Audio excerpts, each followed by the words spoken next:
Good evening, and welcome to the January 8th, 2020 meeting of the City of Lake Forest Plan Commission.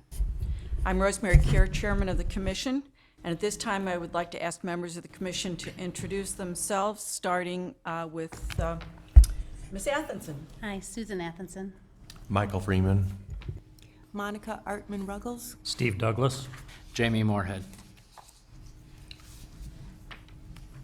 And tonight, first on the agenda is consideration of the minutes from the November 14, 2019 Plan Commission meeting, and also the December 11, 2019 Plan Commission meeting. Has everyone now had opportunity to review? Yes. Yes. Okay. Does anyone have any comments, additions, typos to report? Okay, I've passed some into Kathy previously. Then I would welcome a motion to accept the minutes from both the November 14, 2019 meeting and the December 11, 2019 Plan Commission meeting. So moved. Second. All those in favor of approving these minutes? Aye. Aye. Aye. Any opposed? The minutes are accepted. And Now and Chairman, I just want to let you know I abstained from that vote because I was not here at either meeting. Okay, okay. And did you have the opportunity to review the videos? No. Okay.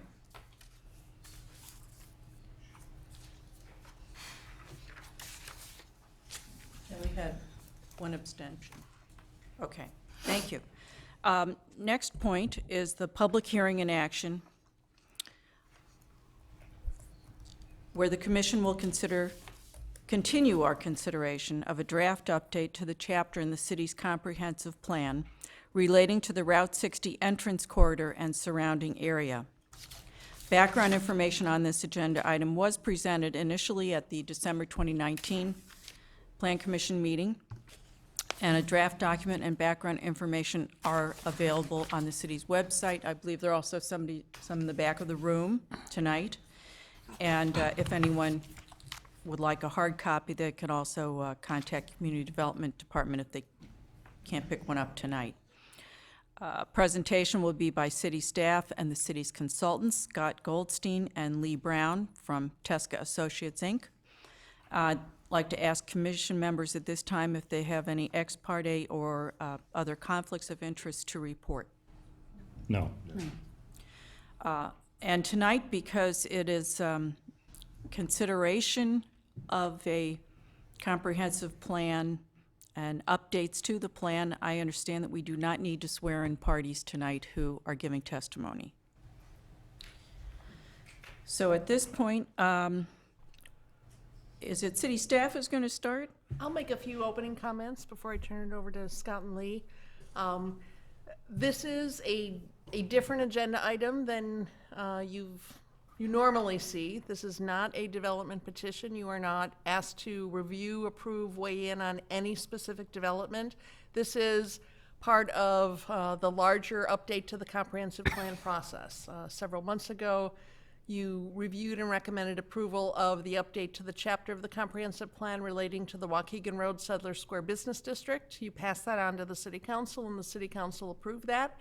You are now on your second chapter, and you will continue to work on this throughout the year. This is the chapter relating to the Route 60 entrance corridor. The process that was followed, as Scott reviewed at your last meeting, was very similar to the process for the Waukegan Road Business District. We did have a working group that served as advisory to city staff and to our consultants. That group met a number of times. We had 2 open public comment sessions. With that input, we worked to put together a preliminary draft. Getting public input at the front end of the process was something that the City Council felt it was important to do, rather than start with the Plan Commission and simply get that input as part of the formal public hearing. But that work is done. You do have the draft in front of you. I believe you've had the draft now for a couple months. It has been available on the city's website. So at your last meeting in December, Scott went through some information discussing the market, discussing some of the demographics, discussing some of the changes that have occurred since the comprehensive plan for this area was last updated in 2001. Tonight, we're going to walk pretty methodically through the draft plan. Just highlight, I know you all have it in front of you, I hope all of you have picked up a copy, but really kind of walk through the themes. First, the themes of the vision. Comprehensive plan, as a reminder, is not something that mandates certain development requirements. Comprehensive plan is not the zoning code. The zoning code, we will likely see some amendments to the zoning code coming out of the update to the comprehensive plan. We're certainly working on some of those as a follow-up to the discussion about the Waukegan Road Business District. So we'll review the themes that came out for the vision, talk about the themes of the various land use designations that are recommended for the area, and then have some targeted discussion to some of the opportunity areas. But really looking for your comments, direction, questions, as we really try and articulate the vision, not where we want to be in this area in 6 months or 2 years, but really looking out further, 10, 15, 20 years. What do we want this area to be? We know we have limited development opportunities, so as land gets scarcer, it really becomes more important to make sure we get the final pieces right. So with that, I will invite Scott first to step forward.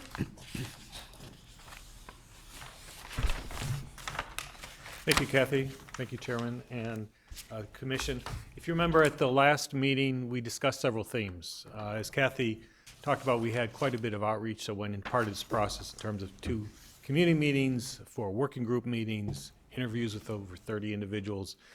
And some of the themes were really the importance of Conway Park to the city as a whole. It has really grown into its own over the last 20 years, but also times have changed and the amenities that employees expect have changed a lot over the last 20 years. So a major theme of this is how Conway Park can be successful, but also in the context of the city as a whole as part of the entrance corridor. We talked about as part of those amenities, the need for restaurants and small retail that could complement other business districts, Waukegan Road, that Kathy just mentioned, et cetera. So having different uses. This is a full interchange on the tollway, so it can serve not only this area of Lake Forest, but also people up and down the tollway as well. A hotel has been approved by the Plan Commission, started construction. There's quite a bit of interest in conference space and other amenities as well. So that's the backdrop, and so tonight we're going to go through the recommendations in the plan. First, the vision statement. It is one of the major entrances to Lake Forest. The city has worked very hard over the years to maintain a very attractive entrance, and this really needs to be reflected in the future development pattern of the city at this location. So distinctly Lake Forest, well-designed buildings, landscape-dominant streetscapes, open spaces. So it really needs to look and feel different as you enter Lake Forest than other interchanges up and down 294. Conway Park is already a first-class business park, and it's really part of a global network with global companies here. And so how to keep Conway Park competitive is extremely important to continue to attract and retain national global businesses. Land uses that support and enhance the office park and draw residents, employees, and visitors to the corridor. Appropriate transitions and buffering, because there's quite a bit of residential uses in this corridor, both north and south of 60. There are already people out there walking and biking. There's the bike bridge that was just built over Milwaukee Road that was immediately used, and there's been a long-term goal of extending that bike path to the west. So those are all parts of the vision. I should say that any of the commissioners can interrupt me if you have any questions along the way. So that's the vision statement. So the document is divided into 3 parts. I'm going to go over the strategies, then turn it over to Lee Brown. We'll talk about the land use designations and the opportunity sites, and then I'll wrap it up with looking at the bike trail and floodplain challenges in the corridor. So the largest category is land use, and that's where the land use vision for this corridor. And as I mentioned, Most of this corridor is already built out. There's a few sites left, but it's largely built out. So it's really a question of how to use these sites most effectively and looking at the amenities that are there but that are needed. As I mentioned, a hotel is underway, but there's a lot of concern that that may not be enough for the future in order to support the businesses and the market as a whole. Conference space, meeting space, small scale retail, these are all things that are needed so that people don't have to get in their car and drive 15, 20 minutes to other communities for the basic needs during the day. Transportation options, there's already a shuttle bus, as I'm sure you're aware, between both metro stations and Conway Park that the business park supports. Flexible parking standards, so as we look into the future, and we'll talk about this more in the transportation section, how does this corridor and the business park in particular be flexible as patterns of transportation may change in the next 10, 20, 30 years? Signage standards as well. So we really need the class that Lake Forest has, but also people need to know that they're coming into Lake Forest. So it's a balance there and really getting that right. Part of the plan identifies opportunity areas that we'll discuss in a few minutes, and the document does discuss preferred uses that meet the needs of the corridor. As Kathy mentioned, an update of the comprehensive plan usually leads to recommendations for zoning code changes later. This is the comp plan text, though, so it doesn't get into specific zoning recommendations at this stage. And part of the plan calls for, Lake Forest already has a very thorough approval process and really trying to signal to the development community a very predictable process so they understand what can be approved along the way. Housing is a big issue. Spent a lot of time looking at the demand of housing.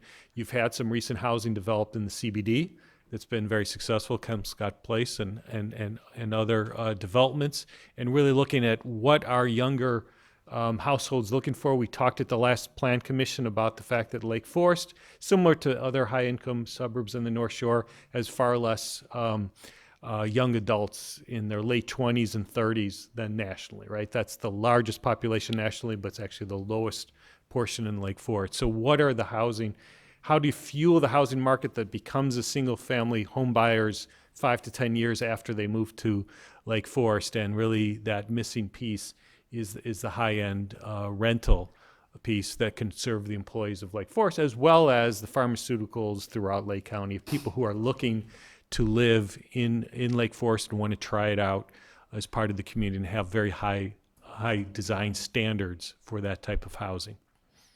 There could be other types of housing as well, and the plan certainly talks about moderate density, row homes, townhomes, those kinds of things, conservation developments. You already have that mixed into the corridor. So that is part of what this plan calls for. And then the supporting amenities, the walking paths, as I mentioned before, the restaurants that people want to get to very easily on bike or foot. Destination uses. There are already some destination uses in this in terms of the open space, Town Line Park.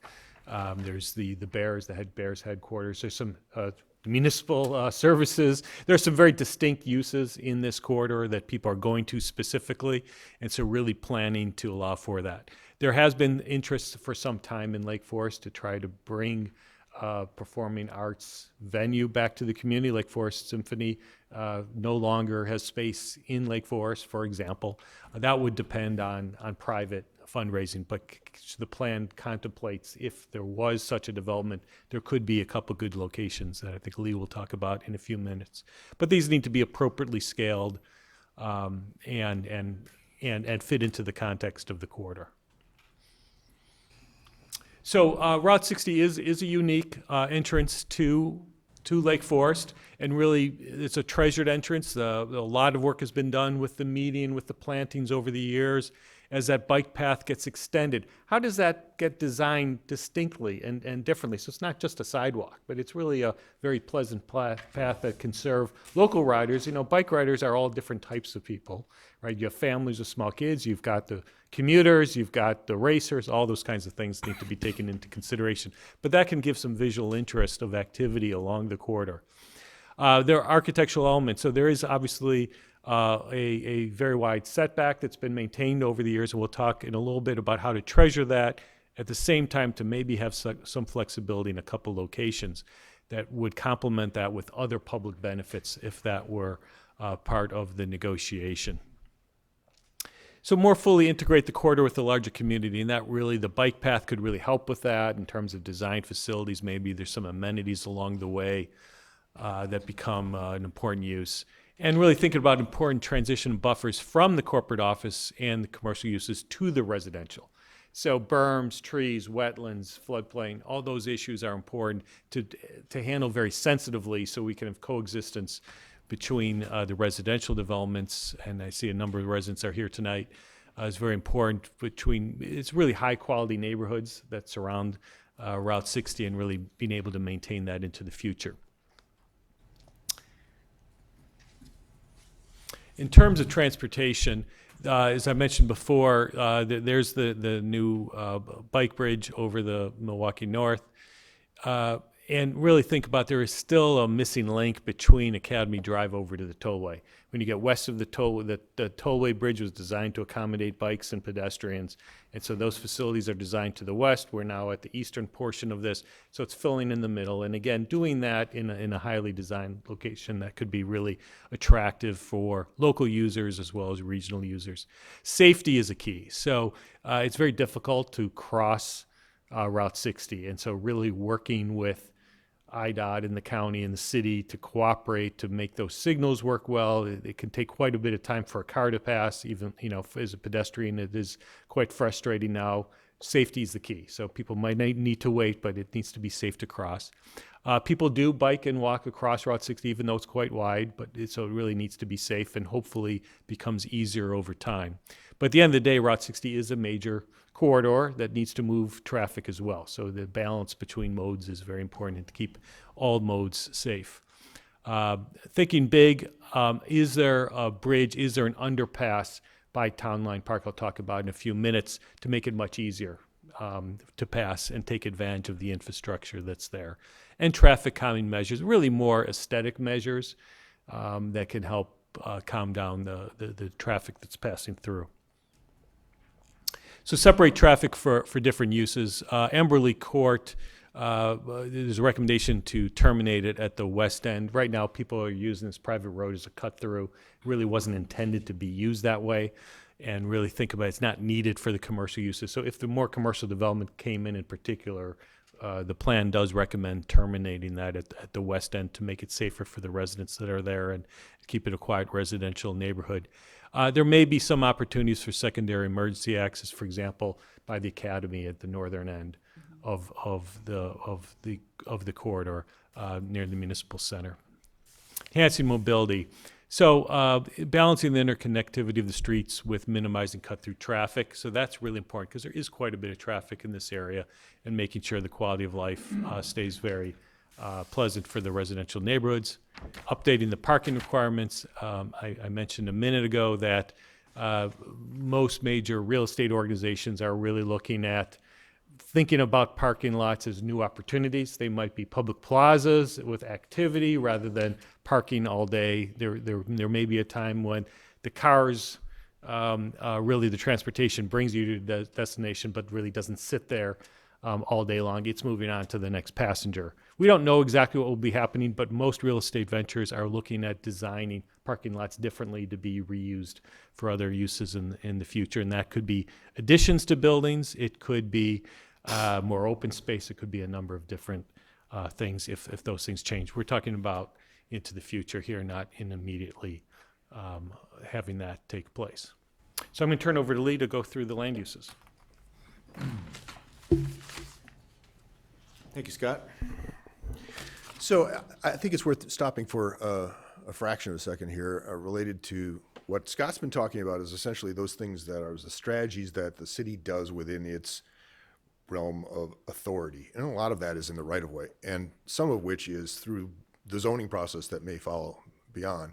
What we're talking about now is the preferred land uses, and we use that term because the comprehensive plan is not a zoning ordinance. It does not dictate. It essentially says what we would like to see. And so the next elements that we want to talk about are this preferred land uses on individual properties, which tries to essentially put to geography the thoughts and the strategies that we've just discussed.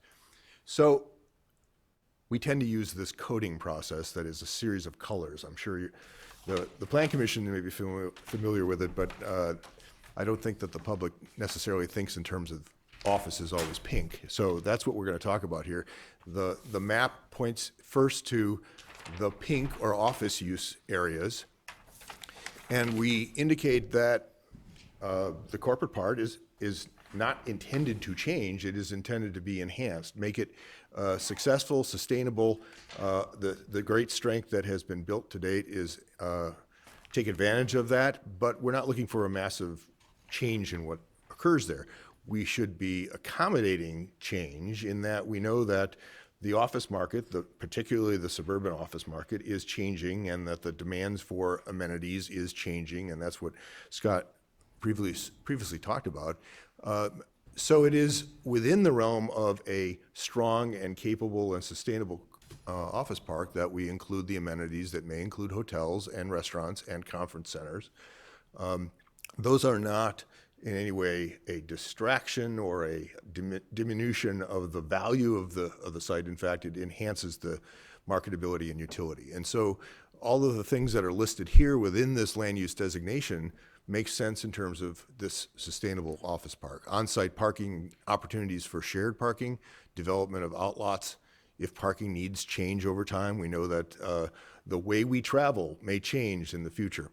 Outdoor amenities for employees, to not just within the walking zone that is now the midday afternoon walking on the sidewalks, but potentially other amenities to connect them through the natural resources that surround the area. Sustainable practices in terms of on-site landscaping, parking lots, and the buildings themselves to enhance the marketability in the long term. And high-quality lighting and signage to minimize off-site impact. So making it attractive, making it safe, but not having it leak out onto the adjacent properties, including the open spaces. The second colored area that we're talking about is the red zones, and there's two shown on this map. And we'll talk later about these same areas as being amongst the opportunity sites. The red zones are indicated as mixed uses, but here are our prime areas for hotel, restaurant, small-scale retail, and specialty foods. And the needs of a mixed-use site inherently say that you have to do it within the context of its surroundings. So just placing a bunch of different uses on a site is not what the intent is. The intent is, how do you create a mix of uses that will allow people to do more than one thing, attracted to the site without picking it and going back into their car to do the next thing, and to provide the kind of support activities that will make being a major office user in this area more attractive to the employees in particular. Residential options targeting professionals and employees is the way we say, how close can we get the kind of residential environments that people who work in this office environment will want to be a resident of the area as well. Living, working, eating, shopping, and recreating to minimize the need for commuting off the site in the middle of the day, which the closest restaurants may be right now a good 15 minutes away by car or further if you're going to walk it. Integrating the synergistic with other uses in the corridor, I don't know what that means. Essentially making certain that this is a strong element for the corridor as a whole, not just for the individual site.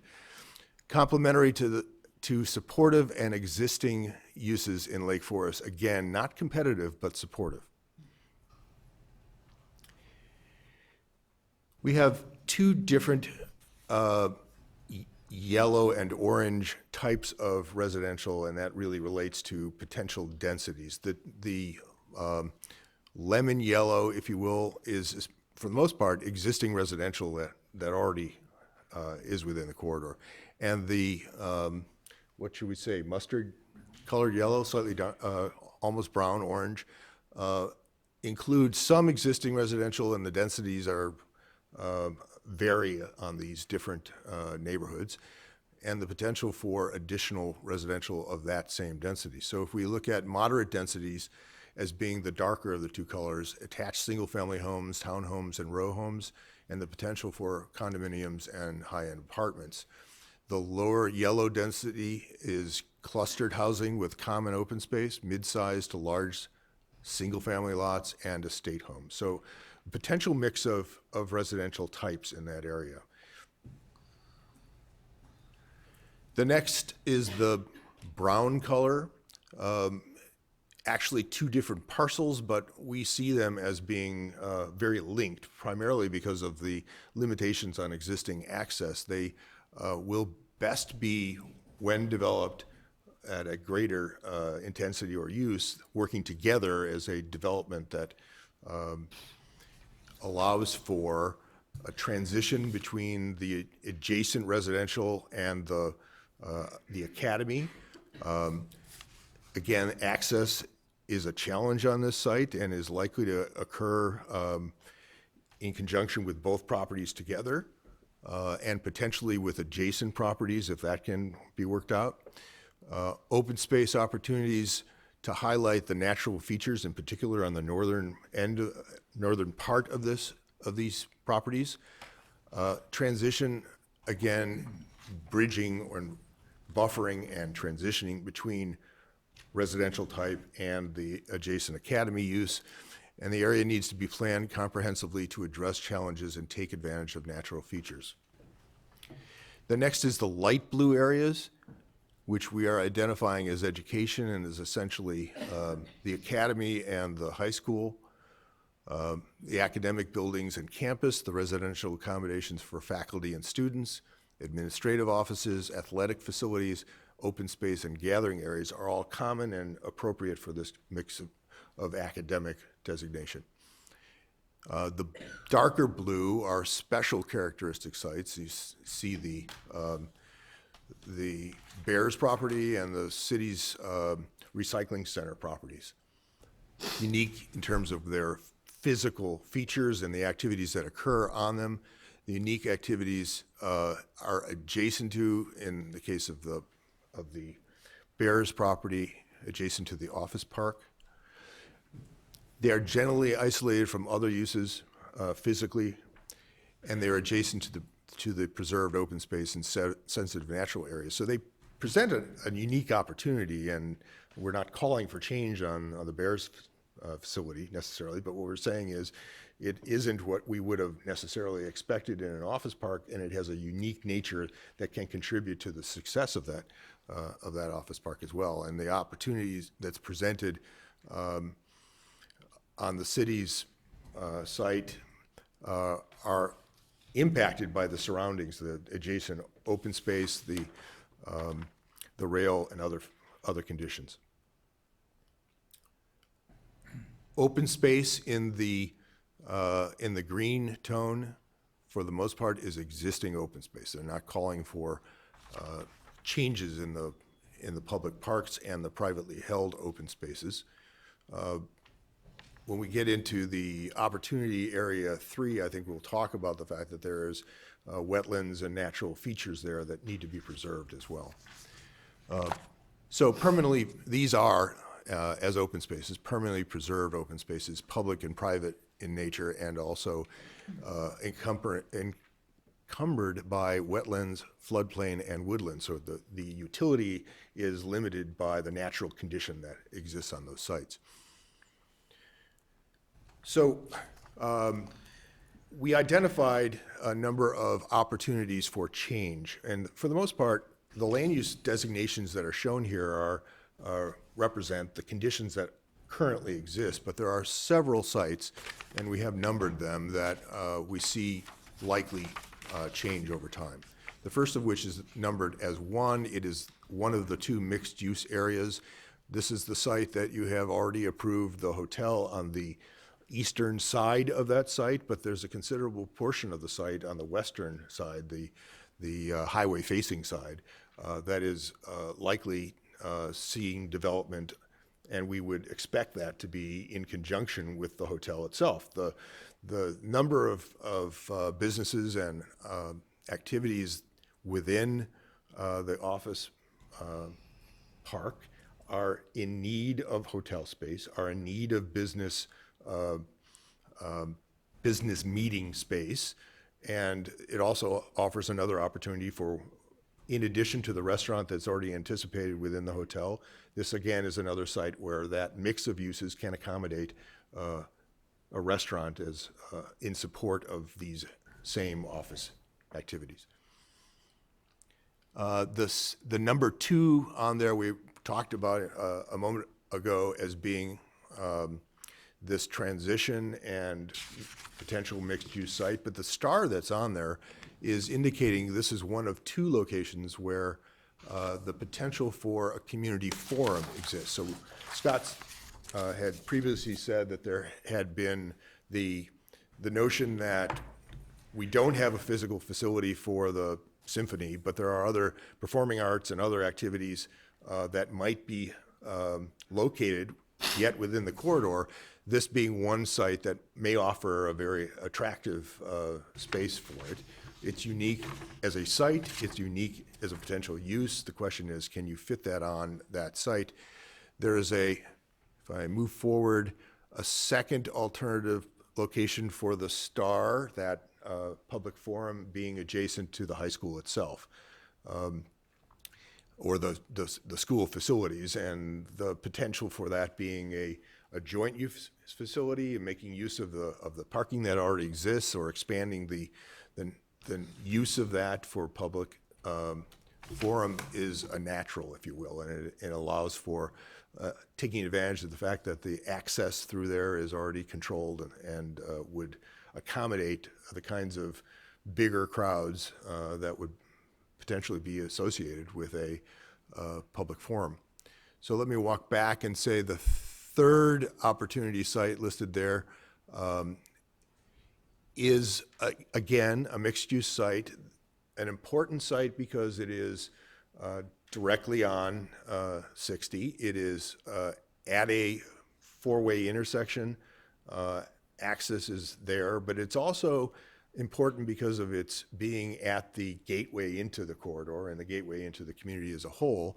And the mix of uses essentially needs to do 2 things: be successful on its own to provide the kind of potential support for the office environment, and provide potential for, as we said, restaurants, retail activity, and the like. But it also has the location that allows us to highlight the entry into the community. And so it is a potential statement architecture, a potential statement landscape architecture to be a welcoming entry into the community.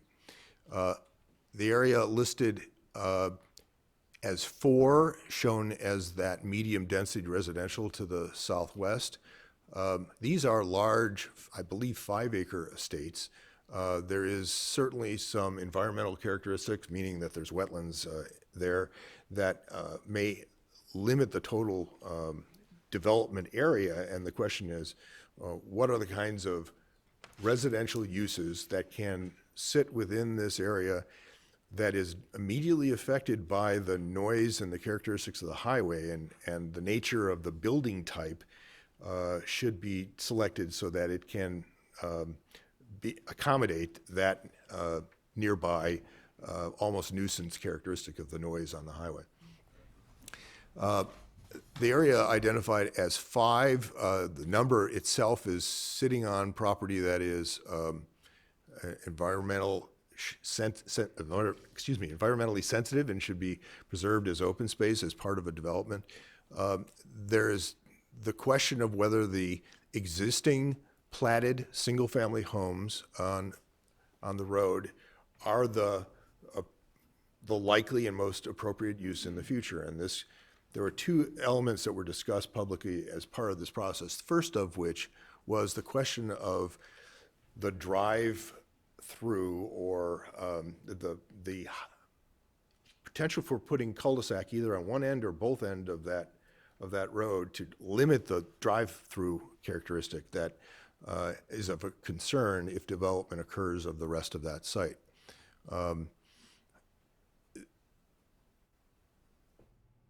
The second element is that of whether or not the existing platted lots will sell. Some have, but many of them have sat vacant, essentially waiting for development for a long time. And the question is there another building type that could accommodate that and be attractive in the environment?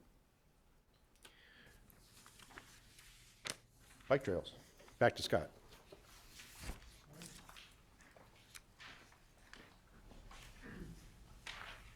Thank you, Lee. So a couple slides on the bike and trail plan.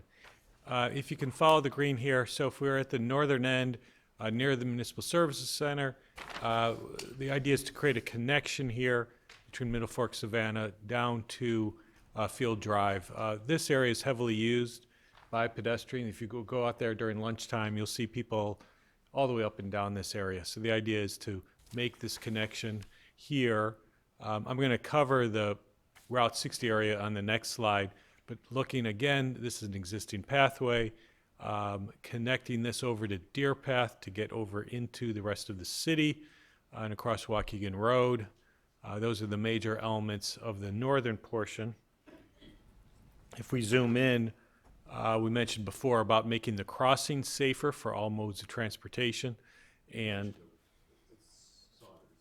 so yeah, this is I was just about to go through those. So if you look at Saunders, Field Court, and Conway Farms Drive, Academy Road, and then of course Waukegan Road. So each of those we've highlighted to cooperate with IDOT and to continue to make improvements to make pedestrian and bike crossing safer. But really the opportunity here is 2 locations have been identified as possible overpass or underpass that would really connect things together. Because right now, if you're coming from the east, you can now get across the railroad to Academy Drive.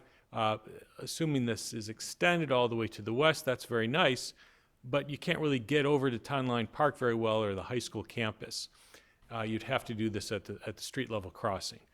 So we would recommend in the long term to think through, is there a possibility for an overpass or an underpass near the railway viaduct, or alternatively cross here and then over the railway or underneath south of Route 60.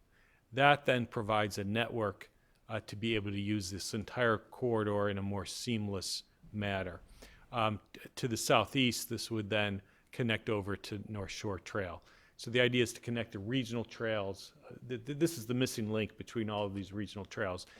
There's quite a bit. Of course, because of the setback, there's already space, particularly on the northern side, would make more sense to have the trail extend right over the tollway, and so people can get through, as well as a network of opportunities north of 60, as well as through some of the residential areas, so that people can really get around. So it's not just exercise, but actually becomes a mode of transportation to get where you would want to go. Then the final slide is, there is an additional exhibit that we can get to that looks at the floodplain issues. One of the questions that came up in the process is why not develop some of the open space into new development, for example, at the corner of Waukegan Road and Route 60. And what it really shows is there's a reason why that's undeveloped and uses soccer fields and other fields, and that's really because of the floodplain, the water resources and the wetlands in those areas that are really not appropriate to be developed. There's quite a bit of protected open space. That becomes some of the opportunity sites that Lee talked about have to be done very sensitively in Amerly Woods in terms of the woods in that area, in terms of the wetlands and agreements that have been made in the past to protect those resources. So those are all important. We can get you that exhibit at a later date. Thank you.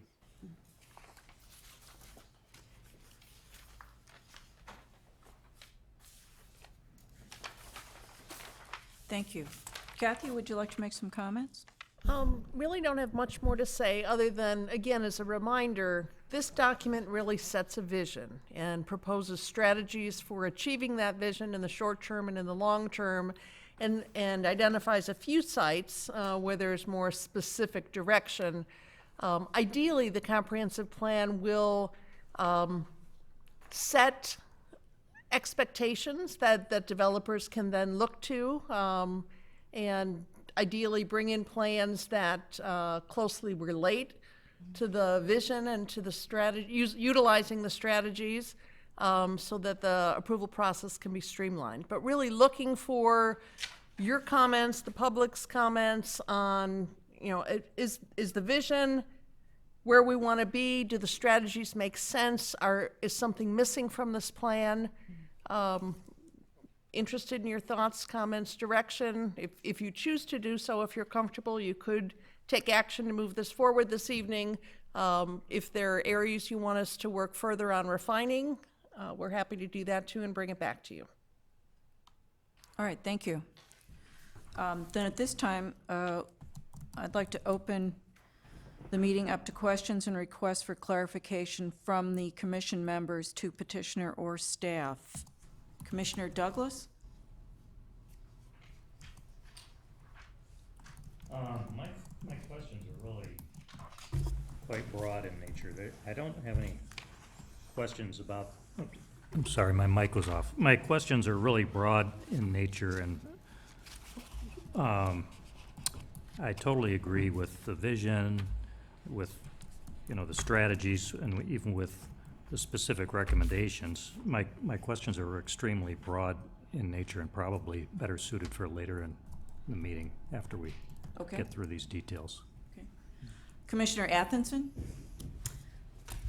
I don't know if I do have some questions, and I also have some comments too. And so I kind of, as you were going through each section, it kind of brought on a bunch of questions for each section. So if we're doing an overall look right now, first of all, thank you for all your work. I think you did a really thorough job of kind of collecting the data. I love, how you did the public input first, because I think that's really important for the people who live and work in this area. They're the ones that really know it well. So what I'm looking at here, it kind of shows me that, as a whole, the United States, I think we're going towards more of a mixed-use development now, right? Like, you see more of these big-time developments where it's live, work, shop, and play.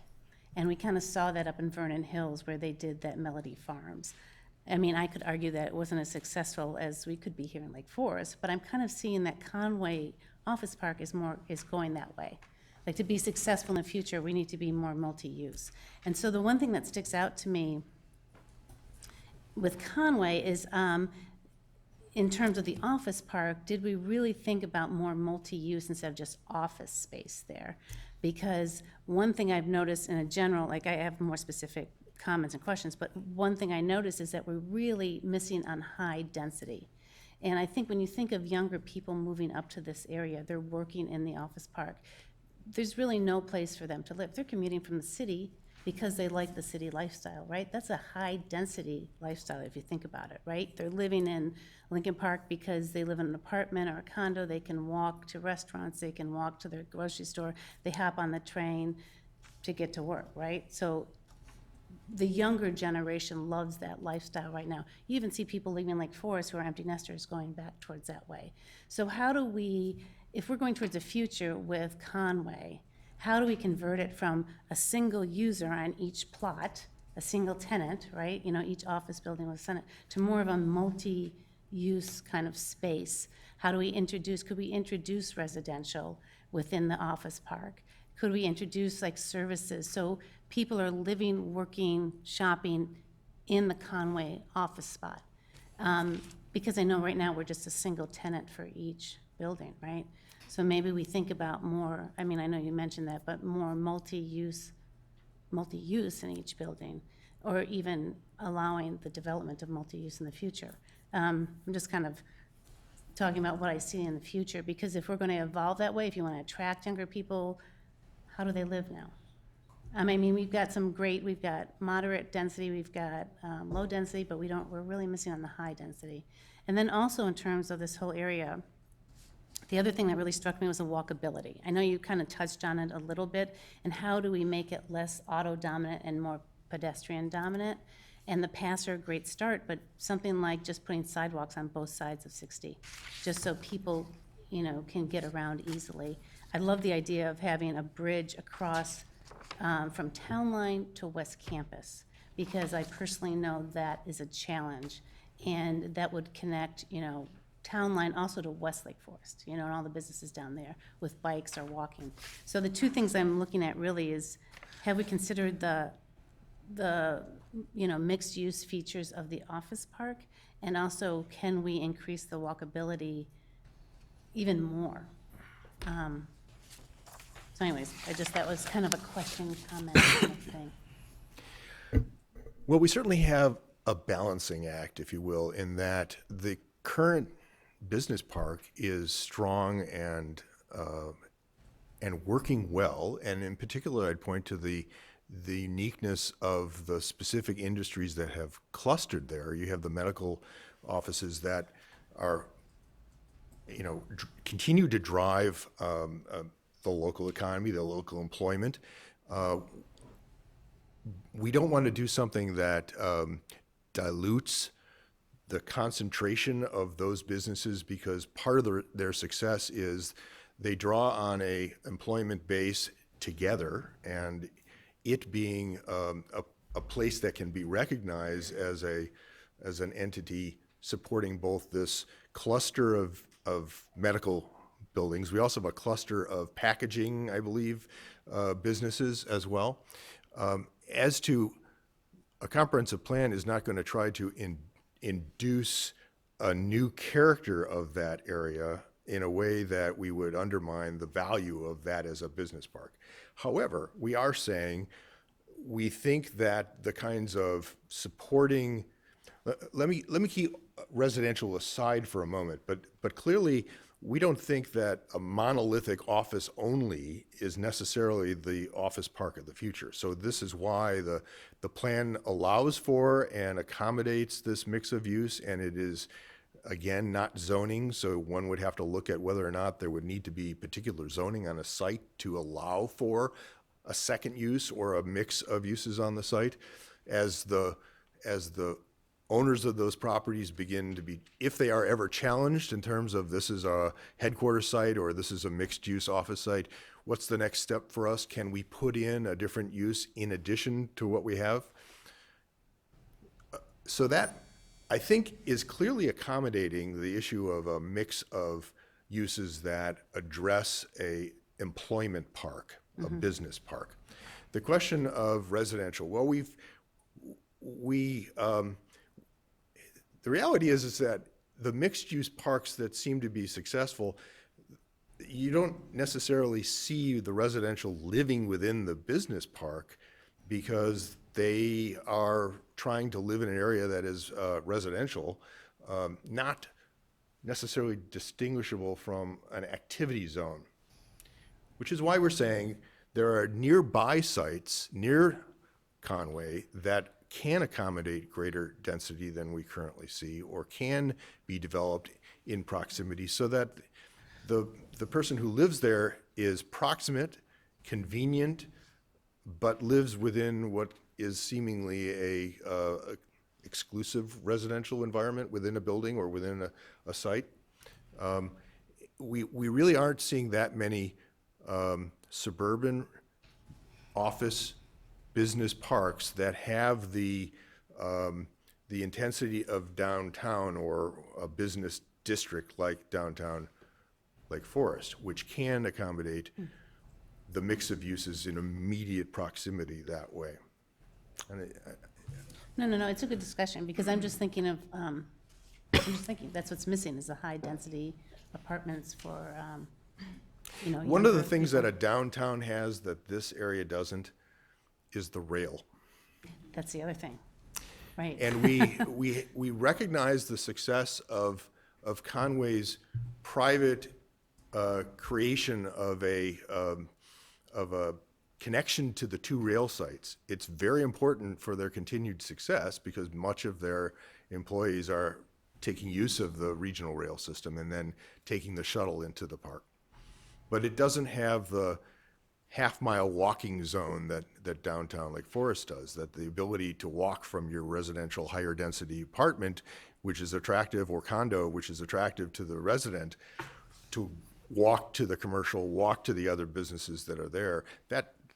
That's not the that's not a resource that exists in this Yeah. area. So in 20 years, when you're talking about different ways of transporting, about, of commuting, what do you envision? I mean, I see like some cities in Europe have trams. They're not the big train, they're these trams that run throughout the city. I mean, what are you envisioning when you say other modes of transportation other than the car? Well, I'd like to tell you that there is a bus rapid transit in your future, but I think the reality is the first step is likely to see more autonomous vehicles.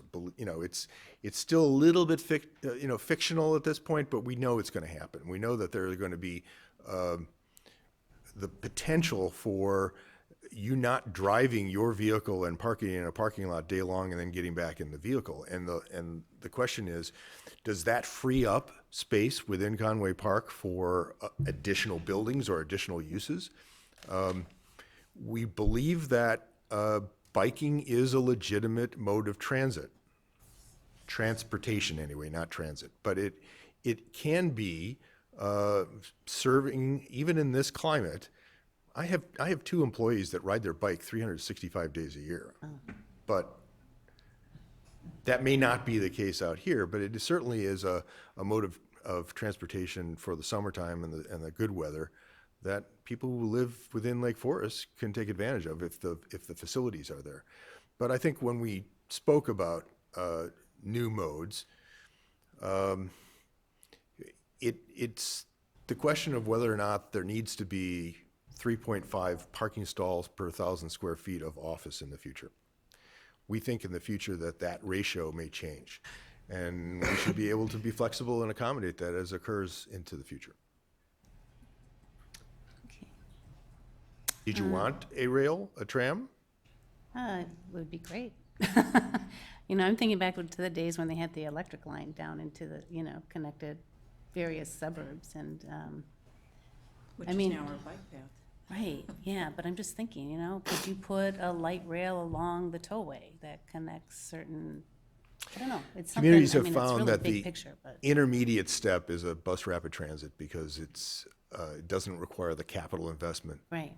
Well, that's, I'm just brainstorming here, like, nice things to have, but, I mean, I think that's what this whole area, including Vernon Hills, is missing, is like a light rail or something. But that is a huge project, so. Anyways, those are my initial questions right off the bat, so. Thanks, and I think towards the end, we may have more of an open comment discussion among the commissioners. Commissioner Moorhead? I might pass at this point as well. Commissioner Freeman? Thank you. Kathy, what is the current zoning of Opportunity Area 4, please?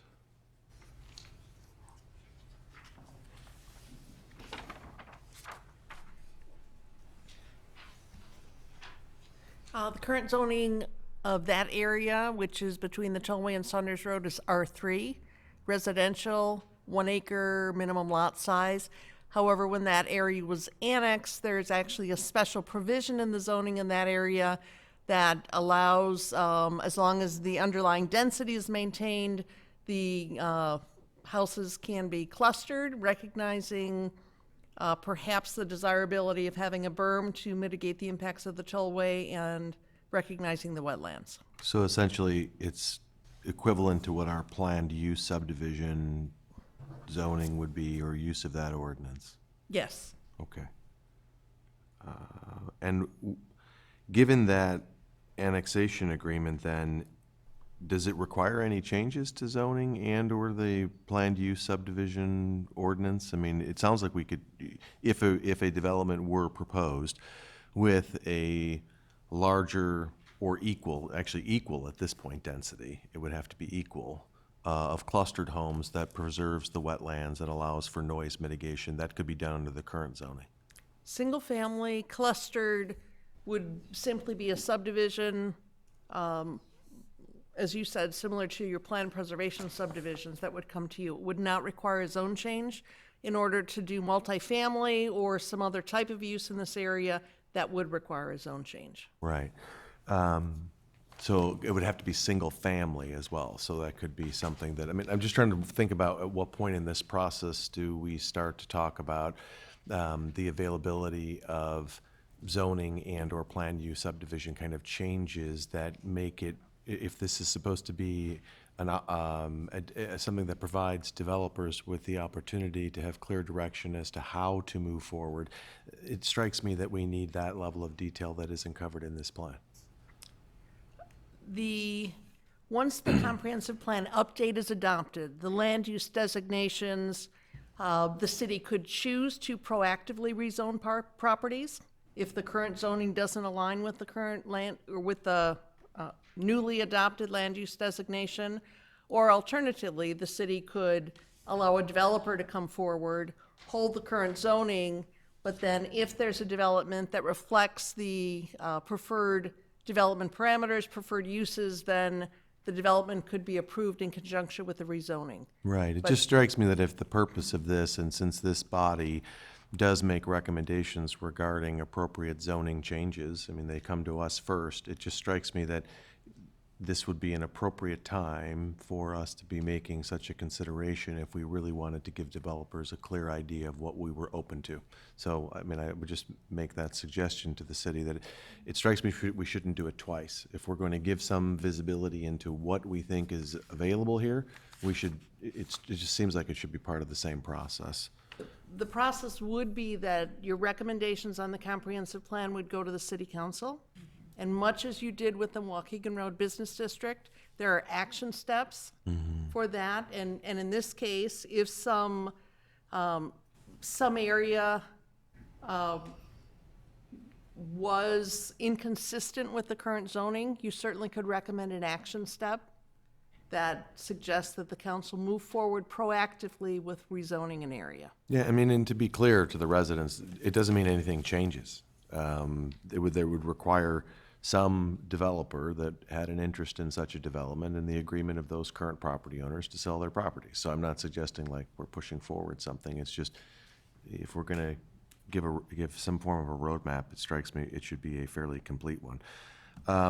As we think about those things, Kathy, the zoning, the density, what would be appropriate in the area, it just strikes me that, and I appreciate the comments about the idea of, rail services and things like that service the area, but, we already have the train track here to the east, and so I don't know how much of that, one might get, but I do have concerns about access from emergency services, from support services from the city, things of that nature. I mean, as we start thinking about what kind of a development would be welcomed in this area or best use, we should, as a community, be thinking about the cost imposition on the rest of the city related to, and maybe there isn't. I mean, maybe you'll tell me that because of Route 60 and the train and the fire station on the west side, there isn't. But I didn't hear much about that. I mean, I think as we think about densities, we should be thinking about those issues as well. So I would encourage, if we don't take action today, that we get some better visibility into what that looks like. Because I, for one, wouldn't want to be thinking about what kind of densities make sense if I haven't really thought about what the impact of the city is. Commissioner Ruggles? So it's noted on this, the diagram for Area 2, that it's a mixed-use transitional open space, and one of your comments was that it could potentially be a community forum. I was wondering if there were any other types of uses that were considered for this space that would make some sense other than, a spot for the symphony, like if residential was proposed.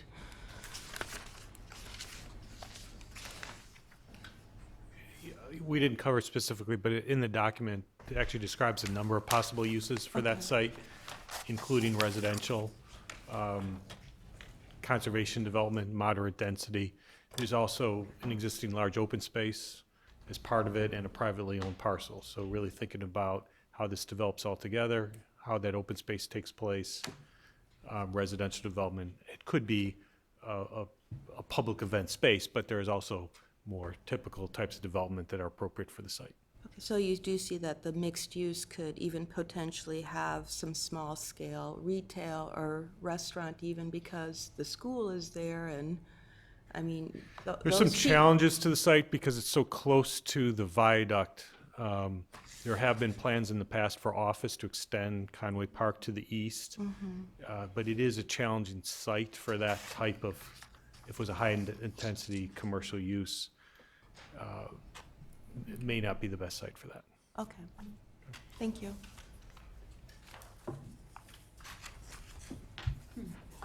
I had questions for you on the pros and cons of an underpass versus a pedestrian bridge.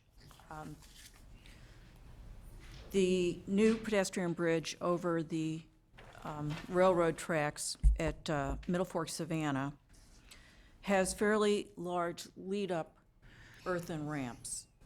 So is it even viable at these locations to consider an overpass?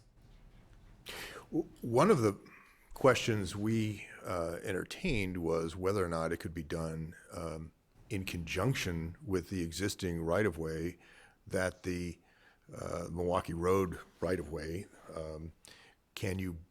There are plenty of examples where you can essentially create a parallel path to the rail itself. But that requires the cooperation of the railroad, and we have our concerns about that. Going over is maybe technically easier. The examples, I mean, you just drew the attention to the fact that you've got long ramps to get up and over, and recognizing that you've got semi-tractor trailers to get over, so there's a minimum height issue that is similar at least to what the existing railroad is. And what's more common these days than long ramps is circular ramps that take up a smaller footprint. We like the opportunity that's presented on the either underground or overpass to the south of 60 itself, where you're connecting directly from Town Line Park to the high school site, under the railroad or over. We think that it's more likely to do that without the fuss that we'd get from the railroad itself. So that would still be a bridge. It could be a bridge, it could be an underpass. There are water level issues always Right. with an underpass. Right, because I had the opportunity to walk the Des Plaines River Trail a couple of seasons ago, and there are probably 4 or 5 areas where the hiking path goes underneath a road, such as up near Independence Grove. And parts of the spring and fall, they were impassable because of the water. So that would be my concern on an underpass. There are no doubts there are engineering issues whichever way we go. We have examples of underpasses under the Edens Highway for in the Skokie Lagoons area. We have Right. bike and I don't remember if the horses are allowed to go through that one or there's a separate one. For the horses stay on the west. But yes, there are underpasses that handle the water issue by way of the construction technique itself. So conceptually, you have a variety of locations for pedestrian bridges, but the one that would link from Town Line Park is set off from Route 60 then? That's right.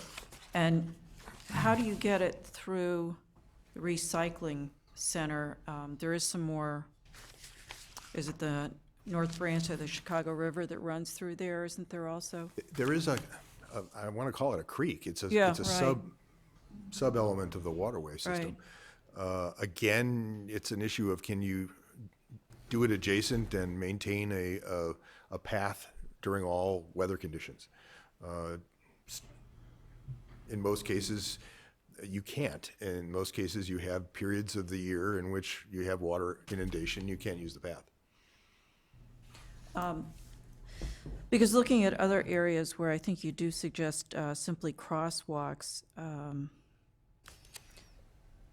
how many people are using the crosswalk from Field Drive now over to the southern portion? Is it viable for pedestrians, or are they going to be nervous?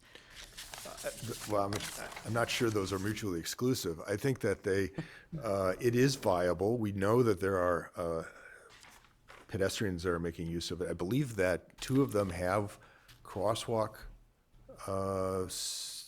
timing on it. Not the actual countdown versions, but they actually have a walk sign it's not actuated. And the issue is. I thought there was one at the bridge at 94, but is there one, which I don't know if that's activated either. I don't have a good answer. It's Okay. only from memory, but I do know that we had individuals who were at the public meetings who indicated that they were available to cross, but it's a question of, you got 6 lanes to cross, and it's not well accommodated for anyone with any form of handicap, whether that is a physical handicap or you're taking your children in a stroller, whatever that might be. I did have the opportunity to attend both meetings, public forums that you had over the summer, to just listen to how residents felt. And would you agree there seemed to be a strong preference for keeping these green areas, that people have become used to that openness as they enter the city? And of course, most of that, it wouldn't be developable sites at this point anyway. I would agree that there was, I wouldn't say consensus, but I didn't hear anyone calling for the elimination of the considerable setbacks along the corridor itself. I think there was a recognition of the great value that adds from a visual impact and from a density impact, if you will. Okay, thank you. Let me just follow up with a question on this pedestrian plan here. So just as I'm reading it, because our copy's not as good as what you have up here. So are you suggesting on 60, is there a trail or sidewalk on just one side or both sides?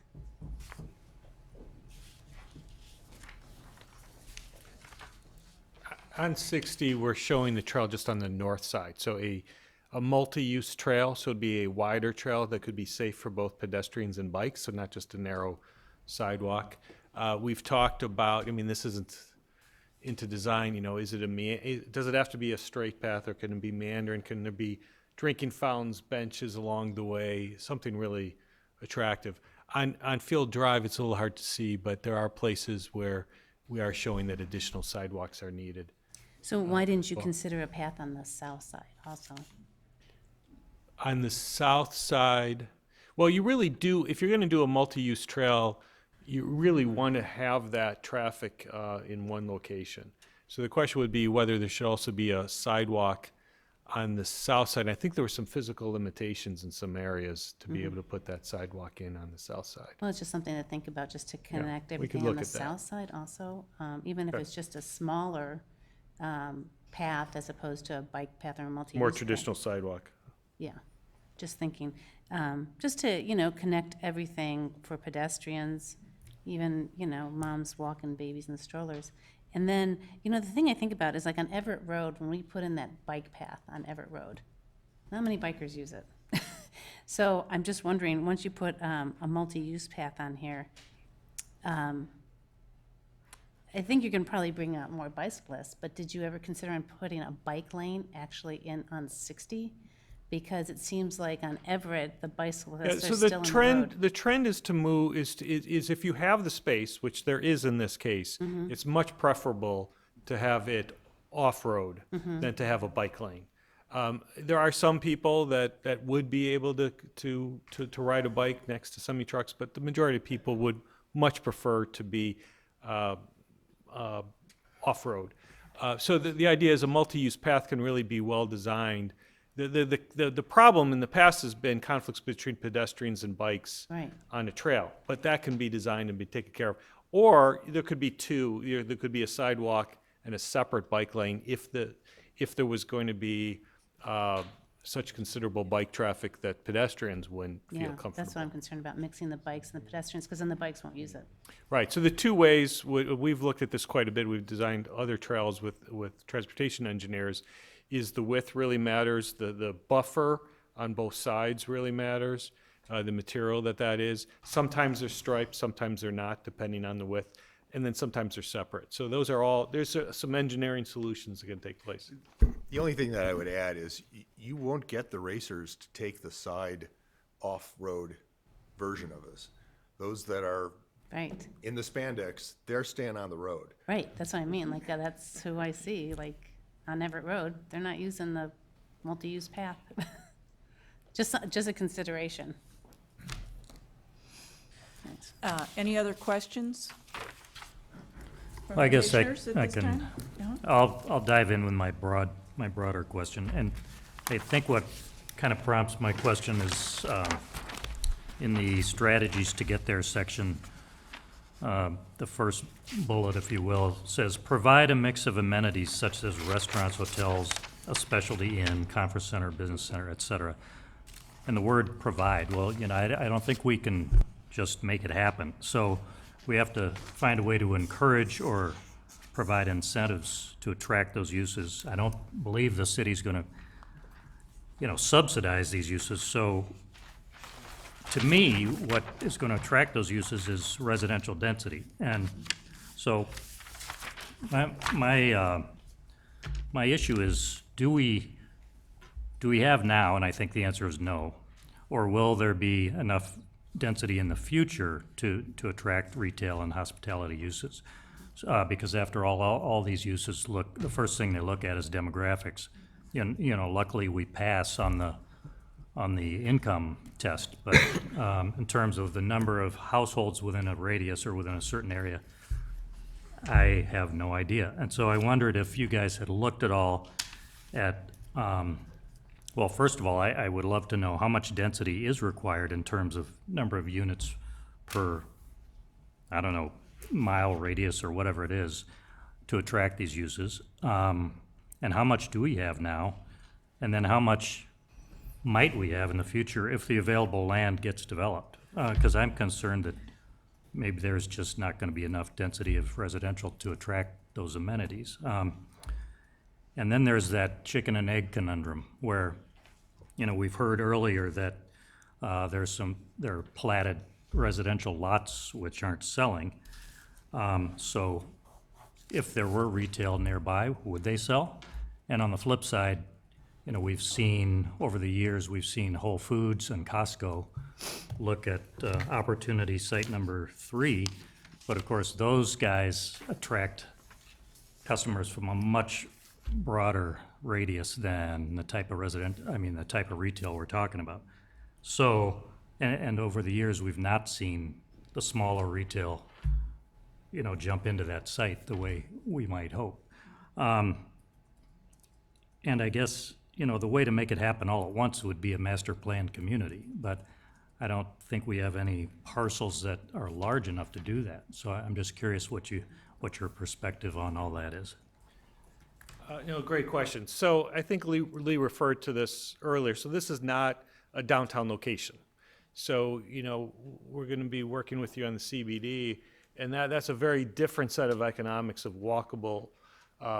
When you look at a lot of the rental housing, some of it on the North Shore is going into sites adjacent to train stations, and some of it is highway oriented. And so you see the larger projects are actually going into Northbrook, that is not close to a train, but it's close to a lot of amenities. Northbrook Court is around the court, but it's all drivable. It's not very walkable there. Very high rents, almost comparable to downtown Lake Forest, because people might have a couple where someone's commuting downtown and someone's working in the suburbs, and so they want to be at that highway location. So it's the same thing with restaurants. So restaurants, if it was in downtown Lake Forest is somewhat of a hub that people do come to Lake Forest, but we know restaurants sometimes don't do as well because it doesn't have as much density as some other more urban areas. So when you look at the question is, can you have a really well-designed mixed-use development that takes advantage of the employees that really, they have cafeterias in all the buildings, so they're probably not going to go out for lunch all the time, but there's nowhere to go after work. They're going to Lake Bluff, they're going to Highwood, they're going to Vernon Hills. They're probably, and so we heard a lot of that. So it's the right mix of getting some density in there. But there's quite a bit of density. If you're looking at, what we looked at was a 10-minute drive, a 15-minute drive, which is realistic for restaurants these days for a larger restaurant. So we wouldn't say it would be easy, but we do think it is attractive. People have looked at the sites several times. We know that the businesses need meeting space. If there's the right mix of the right restaurant that also had some meeting space in it. So it can appeal. The other thing that we find all the time with restaurants is they can't survive if it's only a Friday, Saturday night business. They have to be able to get some daytime traffic during the week. They have to be able to get some evenings to be successful today. Overall demand retail has declined than in the past. Those centers that are successful have been able to get the kind of mix that you're talking about. And Melody Farms, Atwood, I don't know if you saw the news, those apartments sold at near record prices, I think last week, at $350,000 a unit. They all leased up instantly. That is a very dense development. I'm not sure that would work for Lake Forest. But if you have the right mix of uses, there's a lot of potential in the market that could take advantage of the really lack of competition along there. You really almost have to go all the way up to Gurnee to get a large cluster of restaurants. How large is that site, Melody Farms site, compared to our opportunity number 3? I'd have to take a look at the acres on that. We could look that up. We looked at that early on in the project. Yeah, and there, Hawthorne is also redeveloping because the first project was successful there. So it is a dense site. I mean, they have a Whole Foods, REI, the apartment building, several standalone restaurants on that site.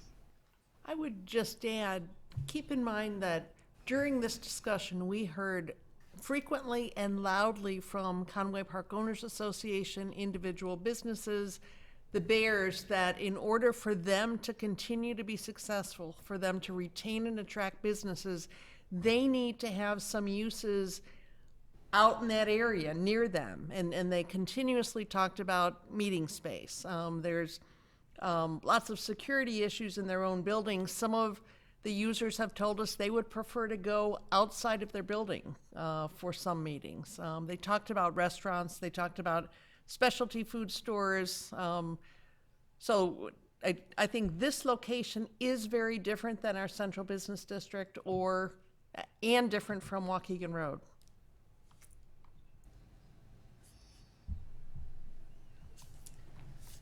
Any other questions from commissioners? Oh, I had a quick question too for you, and this is pretty specific to the historic home that's on the one area. Did you have any discussion about potential adaptive reuse for restaurants or meeting space with that? Did you have any plans or discussions in your gatherings for that? I can respond to that. Sure. Certainly, it's been discussed. It was discussed through earlier development proposals.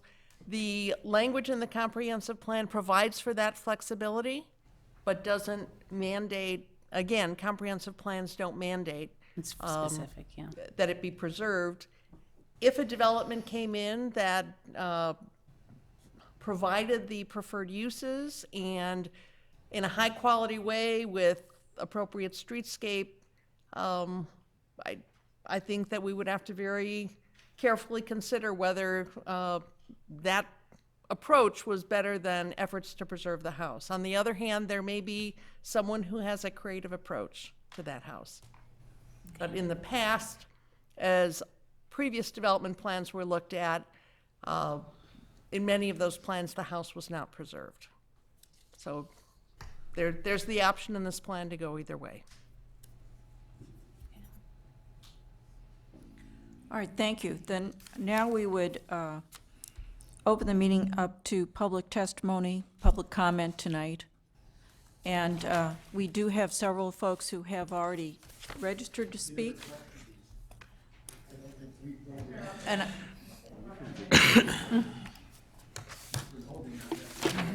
oh, and if anyone else would like to speak, please feel free to fill out one of these. And we'll start with Mr. John Meservey, 1640 West Kennedy Road.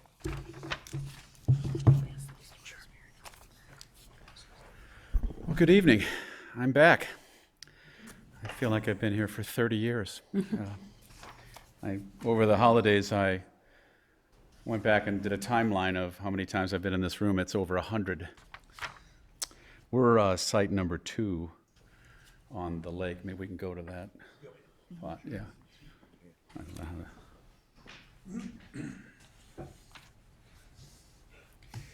In addition, just so some people don't get confused about this, my phone number is 847-295-0295.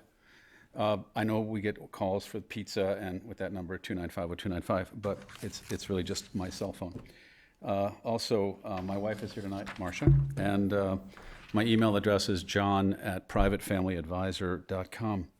But let me take this opportunity to thank everybody on the commission. I know you guys work hard, and I appreciate that very, very much. It's not fun sitting through this stuff. But I'm optimistic, finally, with some help from some friends, that we can get through a very frustrating experience for my wife and I. Our home has been for sale, for development, for more than 25 years. Tomorrow morning, I'm going to send a letter to George Pandeleon and Jason Wicca, detailing part of that. I've left out the obvious frustrating parts of this. But in looking over the timeline, I really want to just say we own a 9+ acre parcel that has been called one of the most beautiful sites on the North Shore. Well, that's the good news, and that's kind of also the bad news, is because someone once told me that in Lake Forest, they operate kind of what's mine is mine, and what's yours is kind of mine too. And it isn't. We have owner rights, and we intend to enforce them. But for the last 30 years, we are probably some of the oldest residents on that side of town. We also are probably the only people that concurrently have lived on the east side, owned property on Hawthorne, and lived there, raised our family, kids went to the day school, Presbyterian Church, civic activities, been here before, and on the west side. We left after, for 10 years, we lived in Colorado, and came back 2 years ago to settle this issue, just to settle this. This is enough. I think we're getting close. The home is a funny little house. It's right in the middle of 9 acres, and it's 3,200 square feet. It's glass. It's an energy leaker. It was built in 1955. It was altered dramatically. When we get the little bill from the energy company, we're always 3 times higher than everybody else. Nothing much more we can do about that. I want to say the fundamental question that I keep asking myself is, why can't, or why hasn't, one of the most attractive parcels on the North Shore fail to receive any consideration for development? I mean, it's been a nightmare. As property owners, we have lived through a forcible annexation of the city by the city in 1990. We were assigned a highly restrictive zoning, R5, with the promise by then Development Director Chuck Crook, a good man, of rezoning when we wish to develop. We've had the nightmare of living next to the Bucher Train Club, more on that later. We've had an alpaca farm, if you wanted to like alpacas. The Costco Consolation Prize of Willow Lake Farms development, and then basically empty for 8 years. Lots of other things that I don't need to go into, but we're surrounded by 3 major entities: the Lake Forest Academy, Lake Forest Open Lands, the owner of the Bucher parcel, and Conway Office Park. So our property is accessed, or was accessed, pardon me, in the early 1950s when the home was built. Route 60 was a 2-lane gravel road called 59A. I don't even think it went west of what is Bradley Road now. All of that, of course, in the history of this was the Armour Estate, and then next door to us in the Willow Lake Farm, that was Fitzmaurice and Marshall Fields III, summer home, et cetera, et cetera, et cetera. I've studied this extensively. But back to the Bucher Train Club. Let's just go around our property so we can get someplace. I've made this clear to a lot of people, but I don't seem to be able to get anybody to do anything about this. This train club, which is run by a group of old men, not Lake Forest residents, have been a most difficult neighbor. And I've repeatedly requested that they cease and desist. They're also zoned R5. And I guess I'm going to give you a caution. Some of what you're about to hear may be fine disturbing, as you'd hear in television.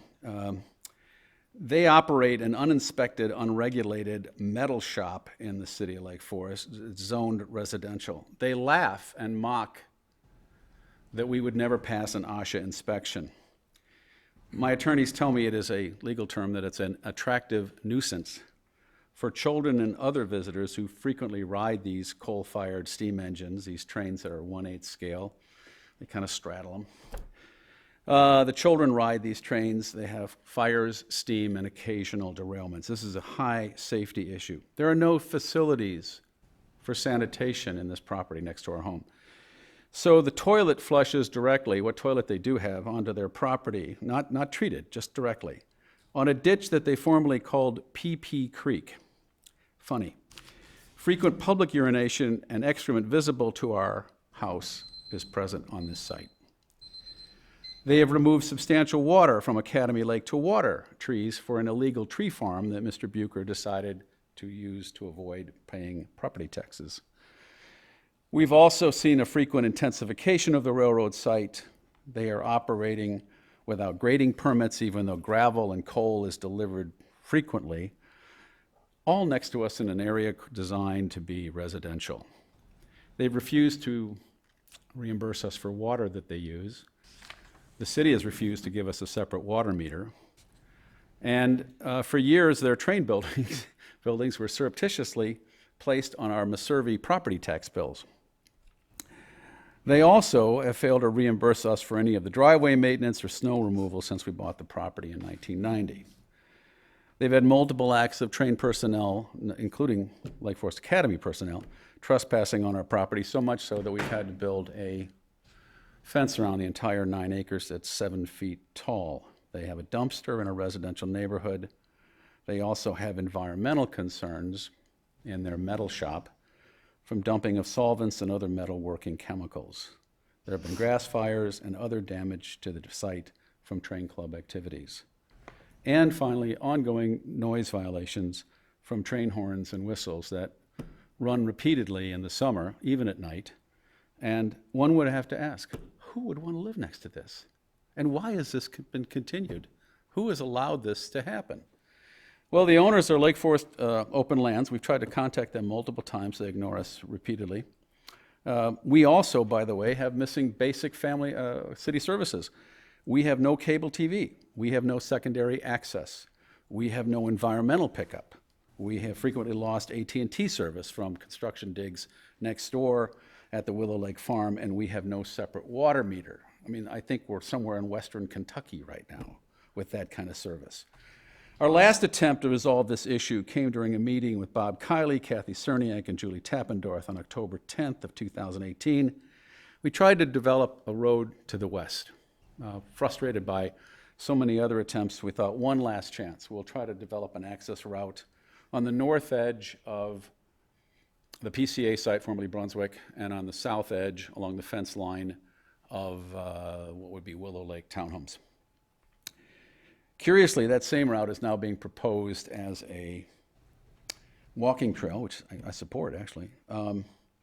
So we've asked, it's time to settle this once and for all by bringing the parties together. I hope the city can do that. I hope the parties are willing to do that. I hope that Lake Forest Academy will come to the table. I hope that Open Lands will come to the table and deal with this issue.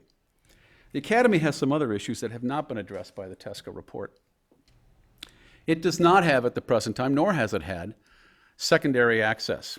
You have a school with 450 students, at least 100 faculty and staff, the site of frequent events, and 77 homeowners, all accessed by Academy Drive. Academy Drive was moved a bit by Bob Shaw when he developed Academy Woods, and the school really needs to deal with that issue of secondary access. They do have an agreement to go to the north up to the Bears facility. They do have to cross wetlands. It will be expensive for them, but they need to do that because one tree falling, one accident, there was a double death at Academy Drive and Route 60 several years ago in a car crash that blocked everything. Stops everything in that community, including emergency services, obviously. Secondly, in terms of the theme of safety, once again, there is no safe access up and down our driveway, in and out, either right turn or left turn, because people think that when we put our blinker on, and my wife and I have had multiple close calls in the last few years, traffic has increased, the speeds are outrageous, is that they think we're turning in, when we turn in a right-way blinker, they think we're going westbound, they think we're going into field court. And when you stop for your driveway, several very close calls of rear-ending.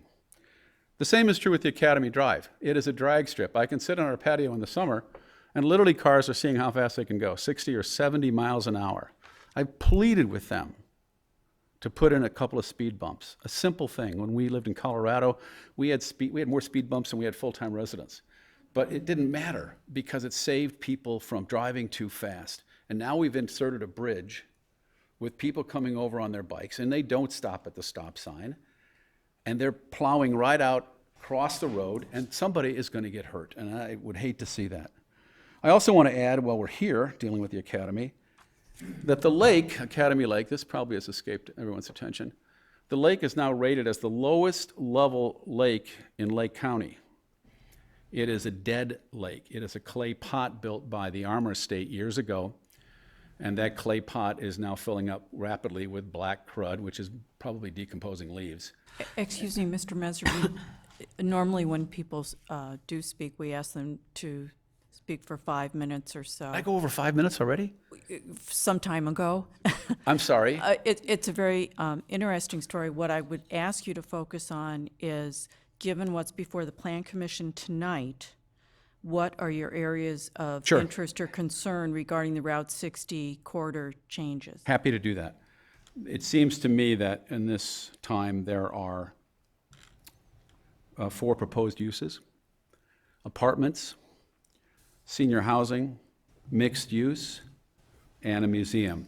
Museum was in the original report done in 2001 by John Lamont and Lakota. They did a fine job.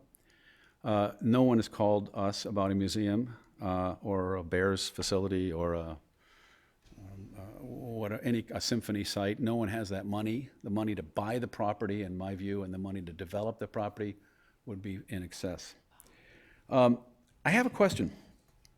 In all of this discussion and all of what I've read that the Tuska Group has put together and everyone else, I don't see senior housing, and I don't see any assisted living, CCRC facilities, et cetera. It's almost like that just isn't on the agenda.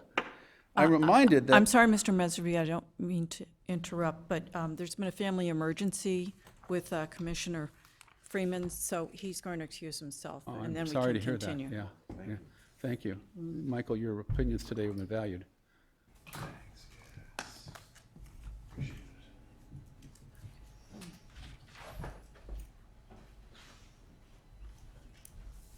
Thank you. I'm on the topic of using it for assisted living or senior housing, and on January 7th, 2013, I met with Bob Kiley, and Kiley told me, John, there will be no further assisted living or senior housing in Lake Forest. And I think if we're going to talk about planning, I think we ought to know, is there an agreement somewhere that somebody's not telling us about, that we don't have assisted living in Lake Forest? Or we don't have any more of it? Because I've received at least 36 calls from assisted living providers that would love to put a senior housing site or age-limited site on our property. Those never seem to go anywhere. So those are the 5. I think right now we need to work together with the Academy. I think the Train Club is pretty obvious to everybody what's going to happen there. I think in terms of the bigger pictures on the Plan Commission and the Tuska Group's comments, retail is not dead in America. Our family conference that we have for our clients every year just listened to a brilliant explanation. Yeah, big stores are dying, but smaller stores are taking their place in a much more specific way. I also want to point out that in terms of restaurants, that's about the world's worst business model, and anybody who's been in Lake Forest more than 3 years knows how many have gone. Even Marcus Lemonis can't make a restaurant go. So, we've counted all the way back to Sinclair's when it was in the Baird and Warner site. If you go 5 minutes west of the tollway, maybe less if you get the green lights, there are 8 restaurants on that site at Melody Farm, 8 restaurants. And that's where these people from the Conway Park are headed. Also, if you look at the spatter map, which hasn't been dealt with yet, but I highly advise people look at this, the spatter map of where the employees live in Conway Park, the office park, it's really quite interesting. Very few of them live in Lake Forest. We want more of them to live there. We want more of them to live in apartments. So my best suggestion, given I don't want to be moaning about everything tonight, is first, we would like our original FOIA that we proposed and sent to the city in the fall of 2018 to be respected. We asked for 478 items. We got 170, and the other 300 were garbage. So please, let's have transparency. Second, let's address the access issue off of Route 60. The state of Illinois wants to close our driveway for obvious reasons. They want to drive the traffic to the stoplights. Everybody needs to understand that. What can be a higher concern than safety? Third, we need to address the safety and zoning and land uses with the train club.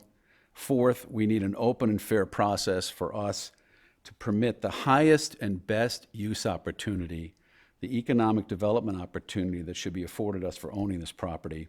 And I think we can work together with the parties. I want to also say I'm highly supportive of Conway Office Park. What could be more appealing than a bike ride or a walk or a scooter from our site or the site of number 2 up there to the west, down that trail or a trail and drive to the office park? I think that's appealing. The millennials are not coming north. We don't need any more single-family housing in Lake Forest. It's absolutely glutted. The millennials want their iPhone and their dogs. They don't even want cars. The cars have become a burden. That's all I have for tonight. Thank you for your time and attention. I appreciate the extra time. Thank you. Keith Krebs, 1815 Amberley Court.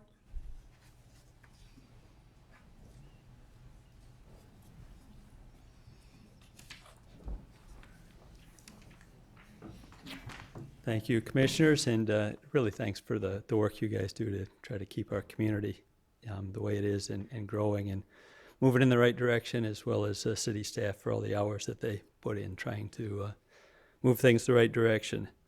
My first comments on the Route 60 corridor plan are that it makes a lot of sense, right, to have things consistent and synergistic with the Conway Office Park, because it is a great asset, helps reduce our property taxes and those kinds of things. So as far as some of these opportunity areas go, opportunity area number 1, right, is clearly within the office park. So that seems to be, a great use for that area. Number 2 is adjacent to it. And as we just heard Mr. Meservey say, it's adjacent to it, and it's on the north side of Route 60. We had a lot of comments. It's really not easy to cross Route 60 on foot or even on your bicycle. Mm-hmm. And I bike a lot, and I wouldn't ride my bike on Route 60 unless I was with a big group of people. Mm-hmm. It's just not safe with people texting and people on their phone and doing whatever else they're doing when they should be paying attention to driving, which sometimes is unfortunately the last thing on their mind. Opportunity lot number 3 gets a lot more difficult, just because that is on the south side of Route 60. And I even think those pink office buildings on the south side there on 60 and Saunders, I really don't know how they're doing. There seems to be a lot of vacancy over there. And I think, again, that interchange, that intersection of Saunders and 60 is very challenging. So if people are trying to exit that office park and go left onto 294 or 94, they're backed up a long time at that light in the evening. And I've been in this room, I don't know, several times before, probably not 100, but probably at least 20. And none of the current commissioners were here, but we've had traffic studies that I'm sure city staff has that maybe you guys have reviewed, maybe you haven't, but clearly they could be provided to you about that whole interchange. So opportunity area number 3 gets a lot more dicey or challenging on really what are the appropriate uses of that? And even is that pink area there, is that really part of Conway Farms offices? It's not technically, right? It's adjacent to it, or it's across Route 60 from it, but how successful is it? I would really question that and, talk to the owners of that property and see what their occupancy rates are. I think it's struggling from what I can see. There's not a lot of cars there during the day. When you get to, opportunity area number 4, we've talked about that a lot. My specific, I guess, questions and comments are, are we trying to solve too many issues here? Are we trying to create, a successful office park and a successful corridor? At the same time, we're trying to solve density issues. I don't think we're going to turn this area into, a second downtown Lake Forest or a Lincoln Park that was alluded to earlier. I don't think anybody is really recommending that. It seems like if we wanted more density in Lake Forest, being close to the rail lines and being close to the amenities, even in West Lake Forest, if there was something going to be done with the West Lake Forest train station and underpass at Everett Road, the property at the fire station there could be repurposed. The fire station could be moved. That might be a good place for apartments over there where there would be walkability to the West Lake Forest train station as well as the West Lake Forest commercial area and the amenities over there. And maybe it would help some of the restaurants. We just had another one close over there, right, with Littletail. And, talking about, some of the restaurant difficulties in Lake Forest. And even in the office park, right, I agree. A restaurant there at noontime would probably be pretty successful. One there in the evening, I don't know if you get really people to stick around there to use those restaurants in the evening, and we'll just see them maybe possibly go in and out of business. But my biggest concern, I guess, is opportunity area number 5, and appreciate Commissioner Douglas's question about it. My wife Tracy and I have been living there for the last 7.5 years. We're the longest term private residents and the first private owners of one of those 24 lots that's there. We've been there for a little over 7.5 years, and I've been here many times talking about that. The root cause, in my opinion, as a resident for the last 7.5 years, is that there's been a lack of vision for this space. When it was owned by one person, Rick Swanson, there was a vision there, and it was coherent, and people knew what it was. But since the property got divided into 4 owners, with an existing condo building and a new condo site and a commercial property and these 24 residential lots, there's been a lack of coordination, and we as residents and we as a city and we as a planning council have kind of allowed that to fester. And we know where there's a lack of vision, people perish. So in this case, where there's been a lack of vision, the project has suffered. My opinion, there's 2 issues that would completely solve that. And maybe maybe there wouldn't be homes on all 24 lots right now, but there would be a heck of a lot more homes. The first one is the traffic separation with the commercial property. If there would have been, at city staff's recommendation, if there would have been a cul-de-sac put in on the west end of that, you would have a lot more homes in there already. Second part is with the location as well. So the first 2 issues are location. One is the traffic separation. Second one is just the unknown on opportunity area number 3, right? If there's not a tight definition of what might go in that property, it's every potential lot owner in area number 5, it's their worst nightmare, just because it's unknown. People are like, do we want to buy a house there when we don't know? First of all, there's no cul-de-sac separating us from that, and secondly, we don't know what's going to go in there. Those are the true primary issues. If you solve those 2 issues, the primary issues, those lots will sell. There is a market for 3,000 square foot homes under $1 million in Lake Forest. We don't need more, as Mr. Meservey said, we don't need more $1 million plus homes on the market.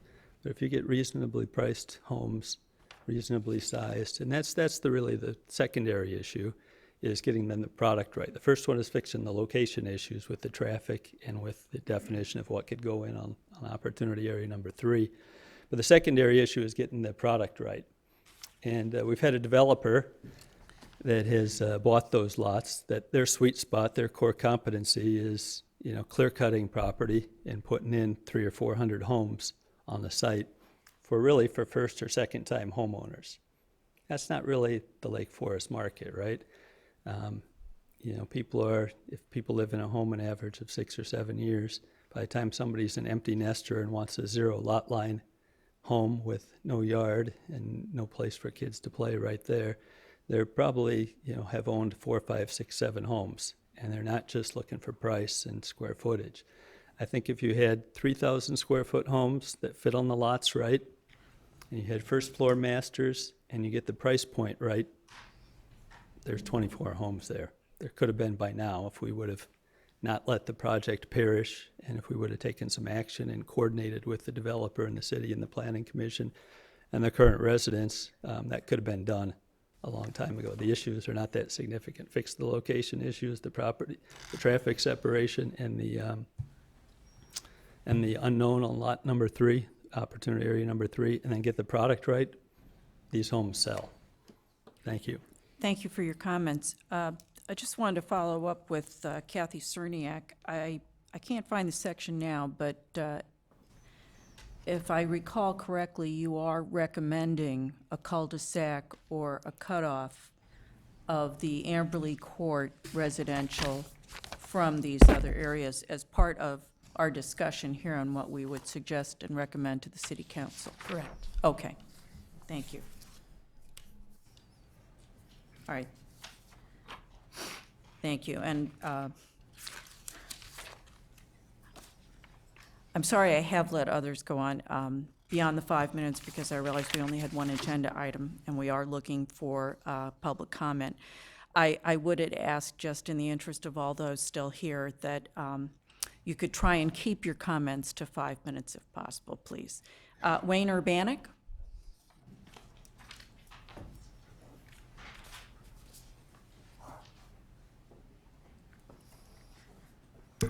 Good evening, and yes, I echo the same thing that I've heard earlier this evening. Thank you for all your hard work and everything that you're doing on this Route 60 corridor update. It's very, very important to the citizens of Lake Forest, especially for us that live on the west side. I've had conversations with staff. I have spoken to Scott just recently about the corridor update. You heard me speak last time in December and heard my concerns. Keith did a great job. He took all of the air out of the room for me. But I will say that opportunity area number 3, if it's done correctly, will certainly develop opportunity area number 5, which I live. I'm a resident. I'm a 3-year resident there. There are 19 undeveloped lots, which a developer does own. They have no right being in Lake Forest. It's not their sweet spot. It's not their target market, whatsoever. There has been a high demand. People pull us over and ask us if they can buy the lots individually. They do want to develop in there.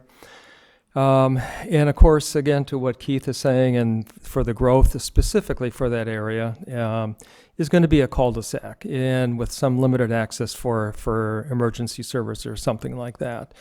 I know Jason Smith has put together a proposal. I've talked to him and walked the lots many a time on area number 3. I do support what he's trying to do there. I think if it's done properly, will help Lake Forest and help that area.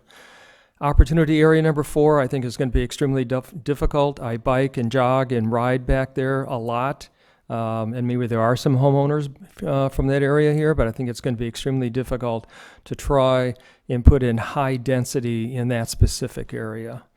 And I also echo what Keith has been saying about that pink area just south of Town Line, those 3 buildings, those commercial buildings. I live very close to there. Maybe 40% of what we're seeing in traffic. So something needs to be done to stimulate that area as well and not take your eye off of that area. And opportunity number 2, I think something needs to be done with that and redeveloped. And I had no idea you were trying to sell your property for 25 years. I hope you can put something together and maybe the commission can help you on that. Thank you for your time. Well, and thank you for addressing your comments to the issues that are before the Plan Commission specifically. Thank you. I'm going to have a little trouble with this name. Petter I'm sorry, I can't make out the last name. It's Tremulous. Tremulous?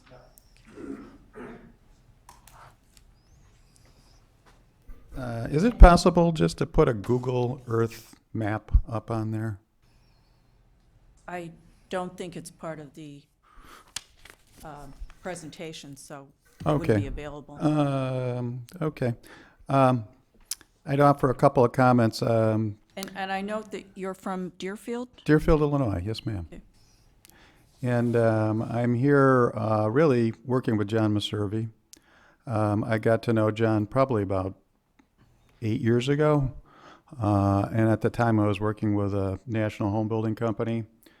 We did look at his property. We looked at the Bucher property.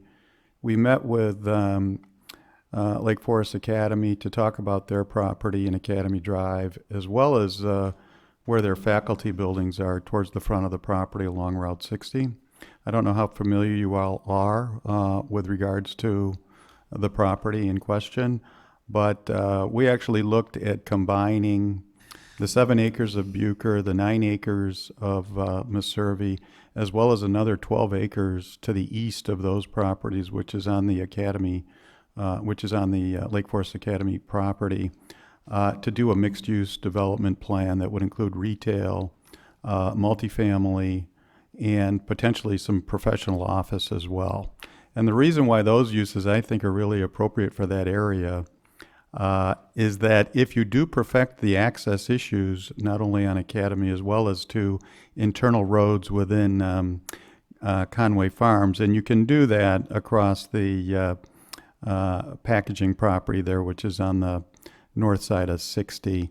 There is an allowable pathway area or roadway area that could be dedicated, a publicly dedicated street to improve circulation in that area and provide for not only pedestrian use but vehicular access to the proposed retail that makes sense along Route 60 in that area.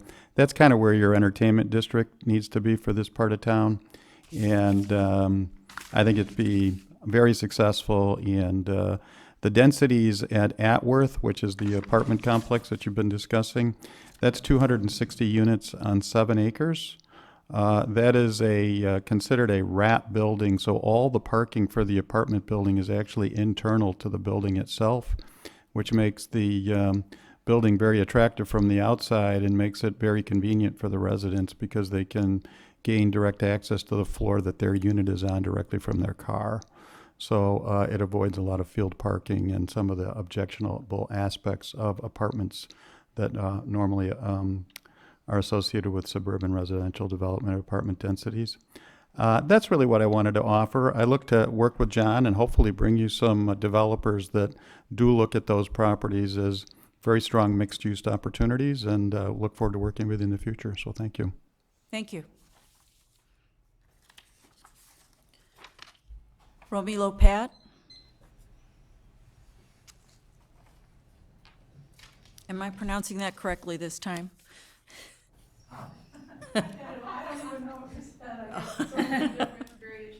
It's Rami. Rami, thank you. Thank you. Rami Lopat, 410 East Woodland Road. Thank you. Thanks for considering this large subject. I implore you to have the consultants rewrite the first page. I read this for language. So the first page is always the most important part of a document. Right now, this first page is a mishmash of description and intention. It should, however, describe where the corridor is, the existing conditions on the corridor, the problems, or the why are we undertaking this planning effort, and certainly what it says it's supposed to do, describe the vision. For example, the first paragraph describes the current Route 60 to the overpass. It mentions municipal services, it mentions the bears, neither one of which are visible to the Lake Forest visitor driving on 60, but it does not mention the internationally known Lake Forest Academy. How is that possible? It does not mention it beyond just referring to educational uses. it doesn't mention Town Line Park, other than saying there's a park there, but it's about at least a 20-acre facility.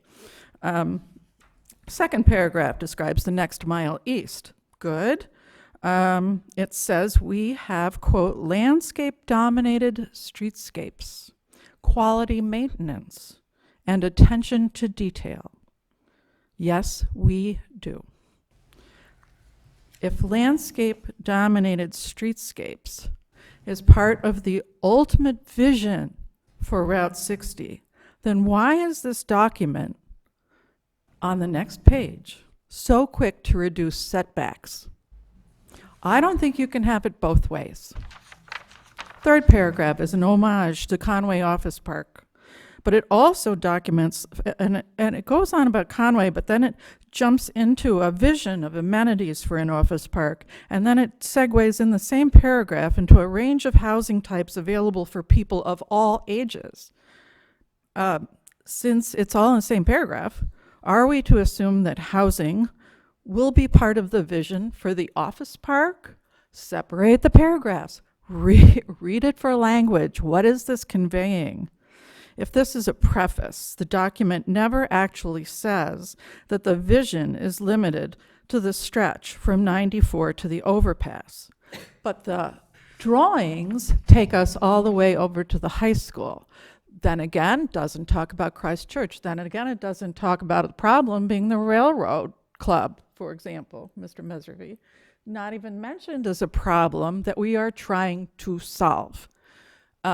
The underutilization, I couldn't agree with Mr. Krebs more, the underutilization of that office building and the parking lot and house. And we have to think out of the box on these parcels. For example, Town Line Park, an important park, one thinks. But do we know that? Could that be an opportunity parcel? Why can't that be traded out for another use? Why, I honest to God, I've never seen anyone actually have a party in that clubhouse there, but it presents a lot of opportunities, but it's just a park.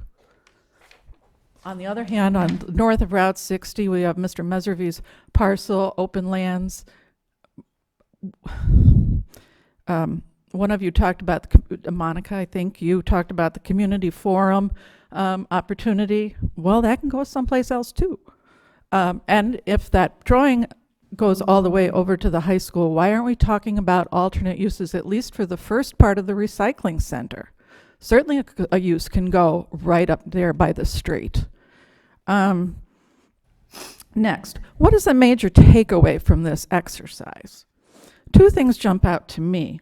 One, it says, this document says, the Plan Commission should, quote, expedite preferred uses for opportunity areas. And second, it says the city should recognize that reducing setbacks is a necessary trade-off for preferred commercial uses.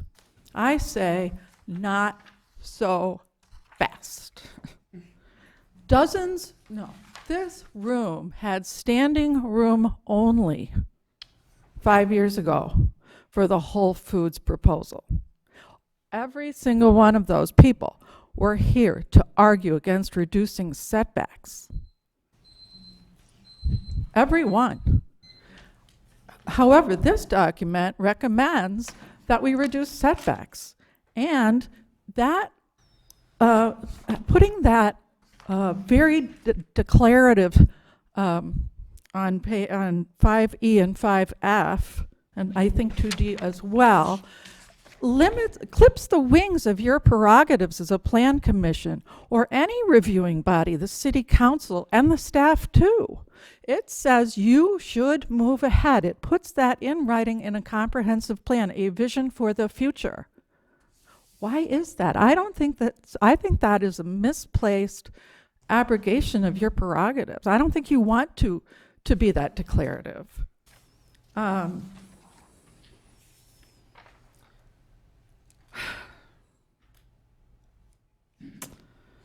Last, as part of this vision, Ms. Athenson, I think you put your finger on it, is also to paint a vision of for anyone of what this wants to be in the future, whether it's electric trams going to Sunset or to Costco, whether it's green roofs, whether it's using gray water for all these new developments. What's the environmental impact here? What are we trying to convey as new projects come forward? I don't think the language of this comprehensive plan draft gives us any idea of what ideas are being tried out nationally and what we could adapt to this region. So thank you for listening, and I appreciate the time. Thank you. Frida Graziano?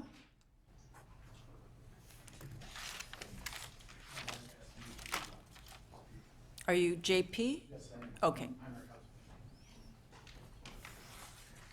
Thank you very much, Commissioners and the Tesca Group. My wife and I have been living in Lake Forest area for 30 years.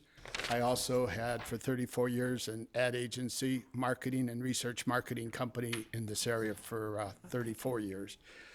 My wife and I, for the last 2 hours and 2 minutes, have been here for one purpose and one purpose only. We were also attended the meeting at the municipal building. I think it was in the summer. Wonderful, comprehensive meeting.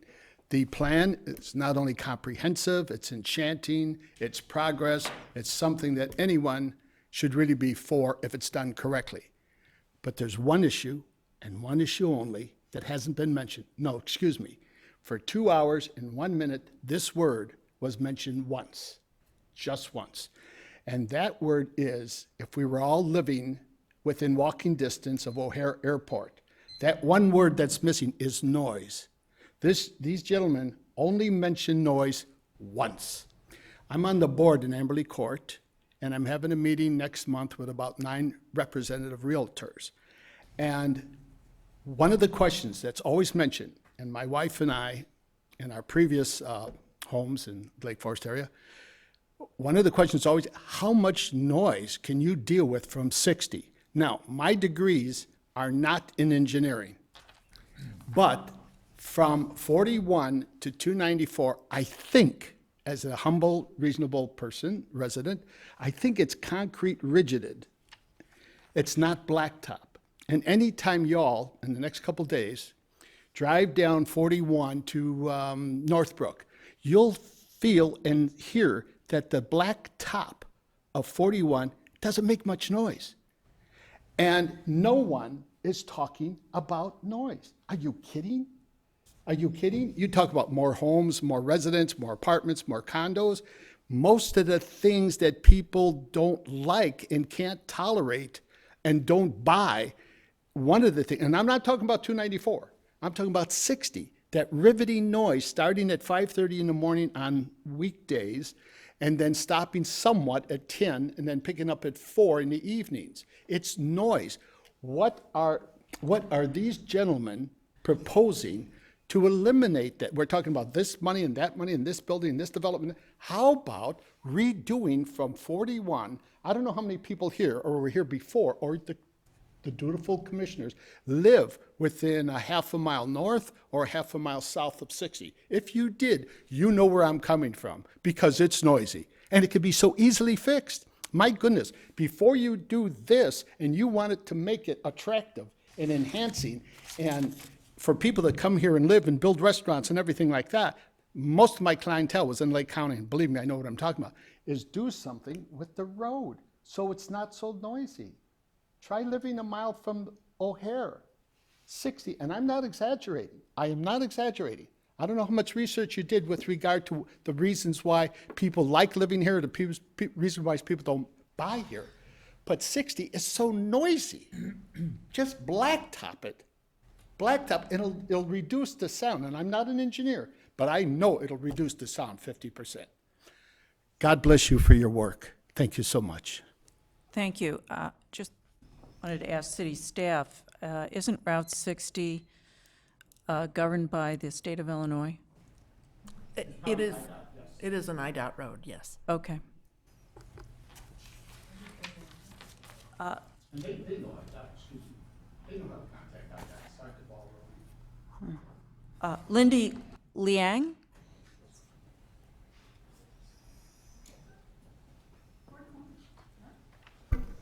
Good evening, Commissioners and everyone. I'm Dr. Linda Liang. I own a leadership consulting business, and it was my dream to always live in Lake Forest. And I live in the Stonebridge portion of Conway Farms.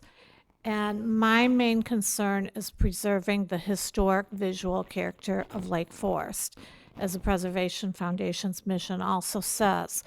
But it seems like in this document, we are giving away approval on some key factors that might be best determined at each project. One being exactly what Rami said, the setbacks. Once you give something like that away, you can't take it back. And it can disturb the whole impression and vision of that corridor. So I'm concerned about the approval process, that once we approve this document, we've let the cat out of the bag and we can't go back. And it opens us up for all kinds of variations and things that would really harm the character of Lake Forest. I am also concerned on a few other things, and that is the traffic. The traffic now is an issue on 60. I know we don't control IDOT, but it's a concern. Something that no one has mentioned is water drainage. We've had a water drainage issue in that area. The pipes were very small. There were 15 homes that were flooded when that huge swath of water came through 3 years ago. My basement flooded 3 times. I did a study of the houses flooded, and you could see the path of water that came right through the development. I had a city person come out. My basement flooded. It didn't even rain. They said, "We don't know why your basement flooded." Well, thanks. There is a problem there now, and I'm concerned that it would get worse if we're not conscious of that and careful of that in our development plans. One more quick thing was the Preservation Foundation had an excellent speaker a number of years ago about what makes a community vibrant. Someone from Washington, D.C., I believe, and they had 10 or 12 excellent points about that, and I don't see a lot of them here in this plan. I don't remember them all, but one was outdoor living space. I don't see any plans for, not outdoor living space, outdoor restaurants, outdoor dining spaces. I don't see any plans for that here. Having spaces for kids to play and a lot of activities for kids, none of that is here. So we're all concerned about the vibrancy of Lake Forest and making it a vibrant community. So please take those things also into consideration. And I also want to thank you for all your detail work and your voluntary time and helping us to keep this community beautiful. Thank you. Thank you. And I believe that concludes the public comment testimony period. Now we would open it up to final questions from the commission to the petitioner or staff. Okay. Wonderful.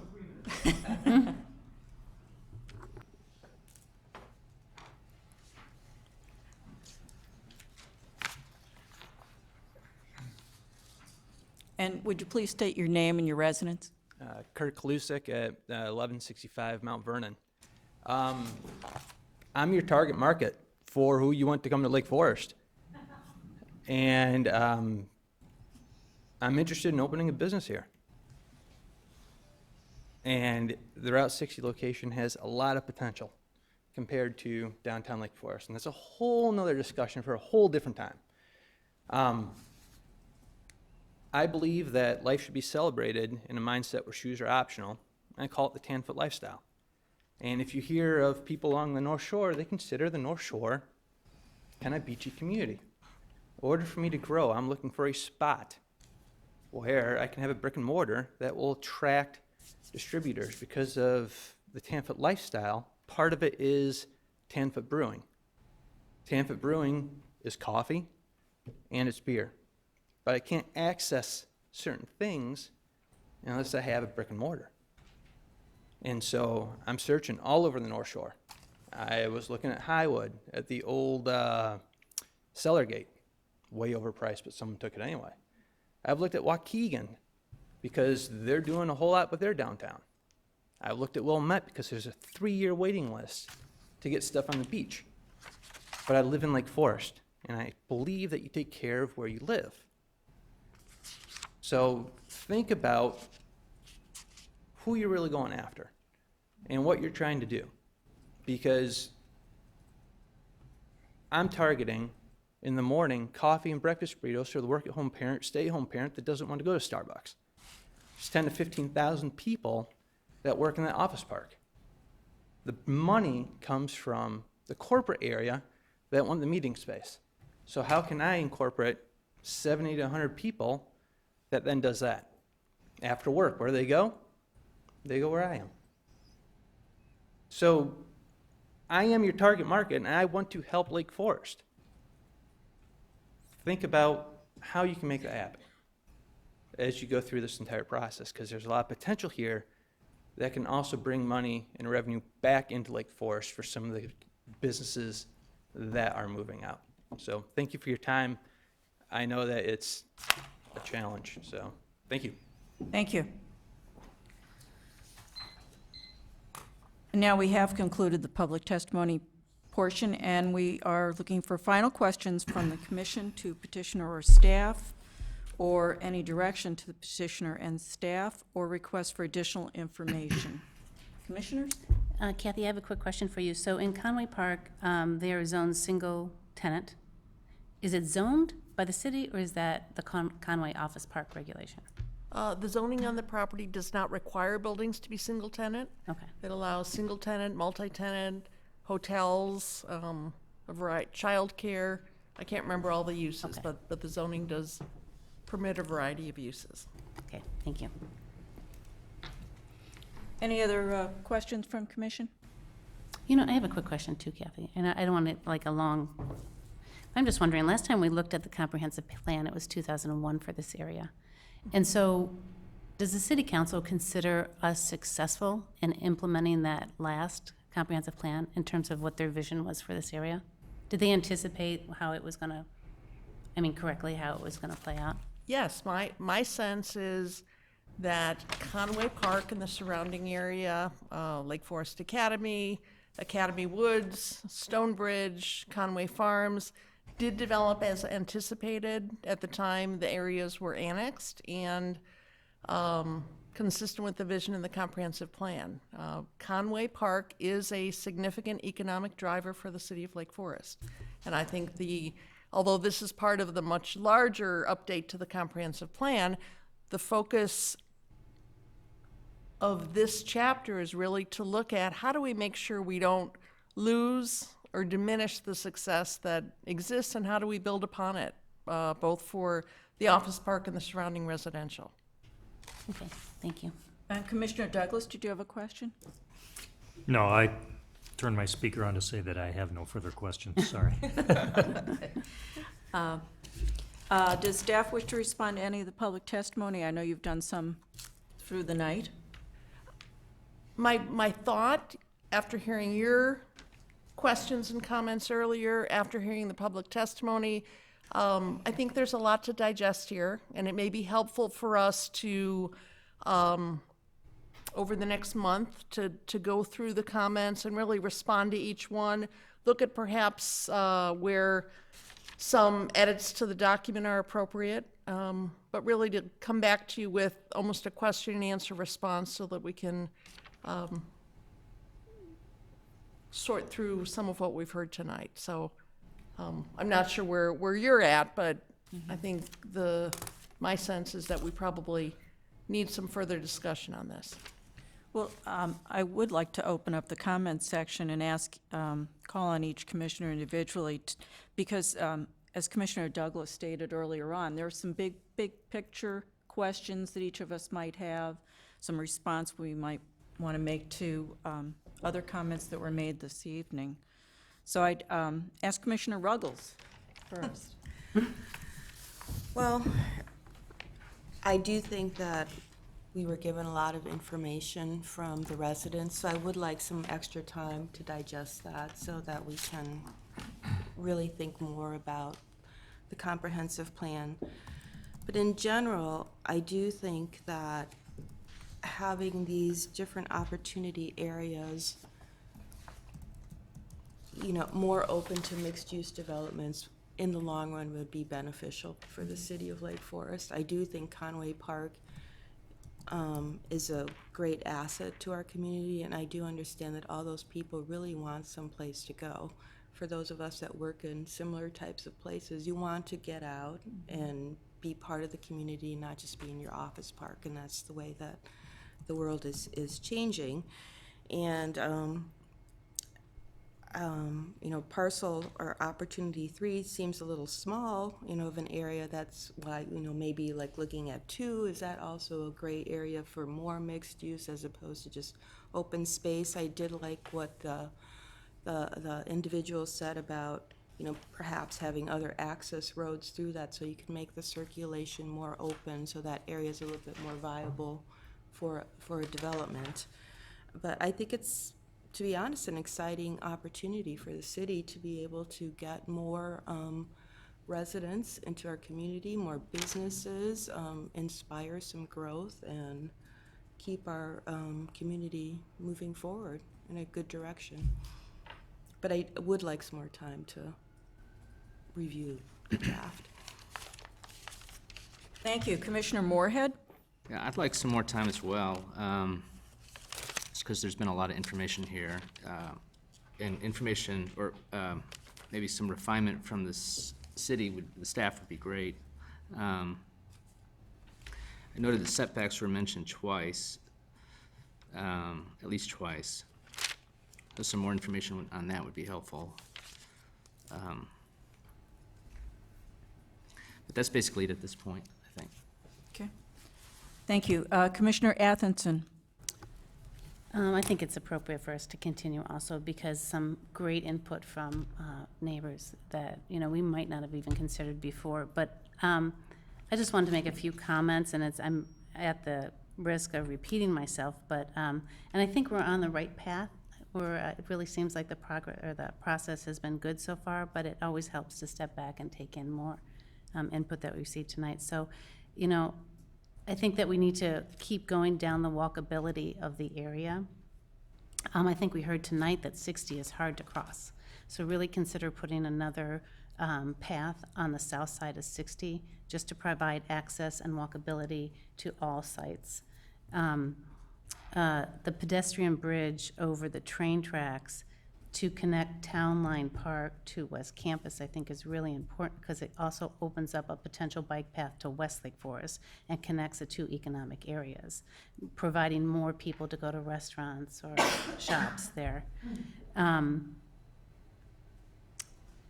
think you need to, of course, within Conway, we need to get away from the single tenant idea and encourage Conway to think about multi-use in their buildings for the future to make them more viable, including the idea of maybe introducing some residential in there, some high. I think the plan, like I said before, is kind of lacking with high-density housing apartments for younger workers in this area who might want to work here and go to coffee at the new shop down the street and get a beer after work.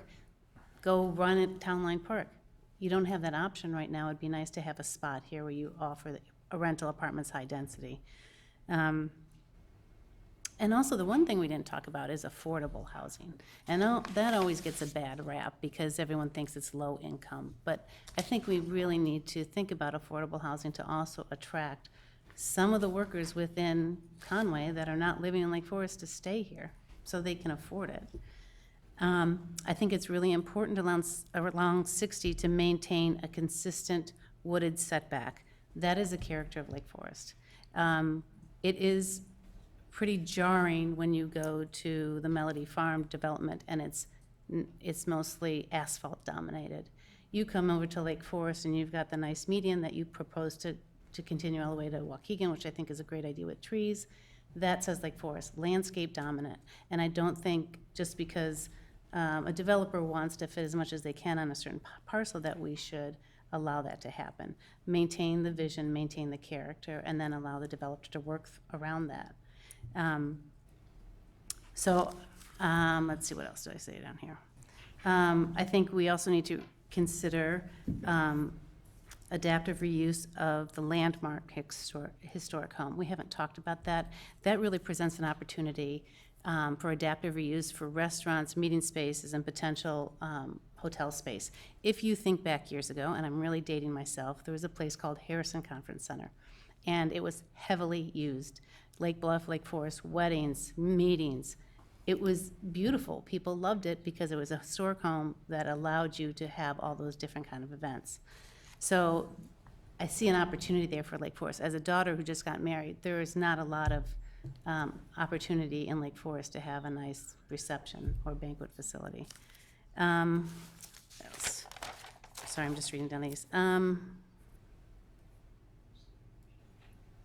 The other thing that I wanted to mention to Kathy, we had talked about this last time when we did the Westlake Forest, and just how do we ensure that we use this document as a guideline for the lesser, I shouldn't say lesser boards, the other boards, zoning, HPC, BRB, and even Plan Commission. If we're going to create this document, let's use it. So I would encourage you to have that as part of the review process. And also, we should have some kind of evaluation process where we look at this periodically and say, are we guiding our development in the right way and according to this plan? Because otherwise, it's just a document we do every 20 years and it means nothing. So I encourage staff to kind of implement that as part of the Plan Commission, or part of the comp plan. The other thing we talked about is somehow increase public transportation options. I know I mentioned the tram. I know that's really like Jetson era kind of stuff, but it always starts with an idea. And if we can think of ways to bring more people other than buses and cars here, let's start talking about it. And then also increase the green space by potentially the whole idea of wrapping the parking around, putting the wrap parking, as you called it. I see that with developments all over the country. You have these nice, apartment developments or office, and they put the parking underground and they have green space. You don't see the asphalt. And that really is Lake Forest, is the landscape dominated idea. Let's get rid of the asphalt parking, minimize it as much as possible, hide it. And then, increase the green space, the outdoor features, the gathering spaces. The consultant that came to Lake Forest, his name was Ed McMahon, and we gathered a lot of information from him. Unfortunately, it was a one and done. He was here for 24 hours and gone, but he threw a lot out, some great ideas here, including the high-density housing in Conway. And I think that's that's my brain dump right there. So, but thank you for all your input. It was really valuable to hear from the neighbors also, and for your report too. Thank you. Thank you. Commissioner Douglas? Yeah, I definitely agree. Let's continue this. I think it's a great start, but a lot of work to do, and a lot of great feedback from the community tonight. I also wanted to emphasize for Commissioner Freeman, since he had to leave, since I happen to agree with him about his zoning comment. When we looked at the Waukegan Road corridor, we were paying particular attention to existing zoning and how we might encourage changes to that zoning to foster new development. So I think we ought to do the same thing here. So maybe we could get an exhibit showing existing zoning, and that'll spark discussion about changes. And that goes to Commissioner Athinson's comments about Conway Park too. I mean, I can envision that, that development is obviously very successful, but it is so not dense, whatever that word might be. There's so much room for more there. And if the parking were hidden either, in garage, in decks, parking decks behind the building, think of all the space freed up for other uses. So that's kind of exciting. And I think zoning today would probably prohibit that, but let's find out. Well, thank you. I would just say, as when we were dealing with Settler Square, we're always dealing within an envelope of privately owned property that is already developed, and then opportunities for future development over which the city may have some control. So sometimes we can't be as out of the box as we might because we don't own the property and it's already fully developed. Well, I'm sorry, my point is, No, if I'm the wasn't owner. referencing your Yeah, point. okay, well, let me just tag on to that then. If I'm an owner of an office building in Conway Park, and the city upzones my property, meaning increases the opportunity, Right. then all of a sudden I'm gonna look at those opportunities and ways to improve it and make more of it than it is, so. Perhaps the ownership never changes, but the use does. Just as with Northbrook Court, these excess parking fields in the malls are certainly being adapted for mixed use.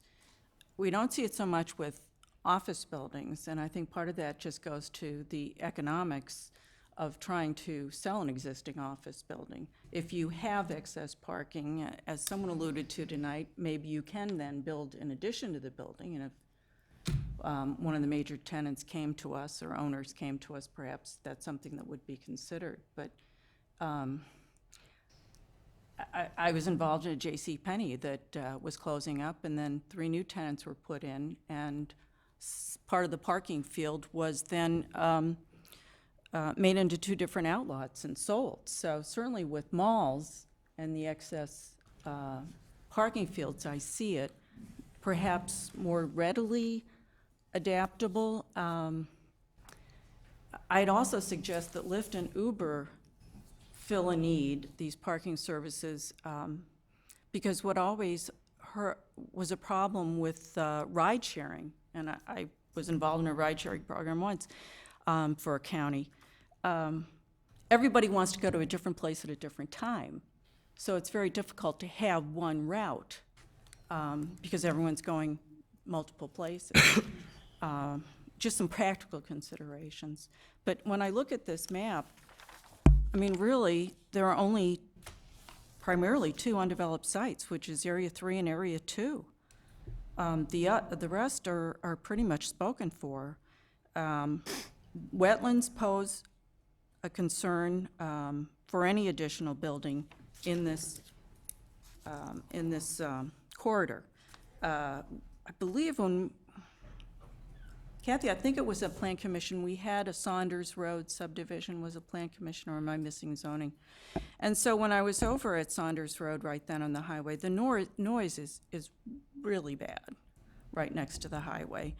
And they also have wetlands issues. So the question is, could that land be redeveloped for any uses other than large zone,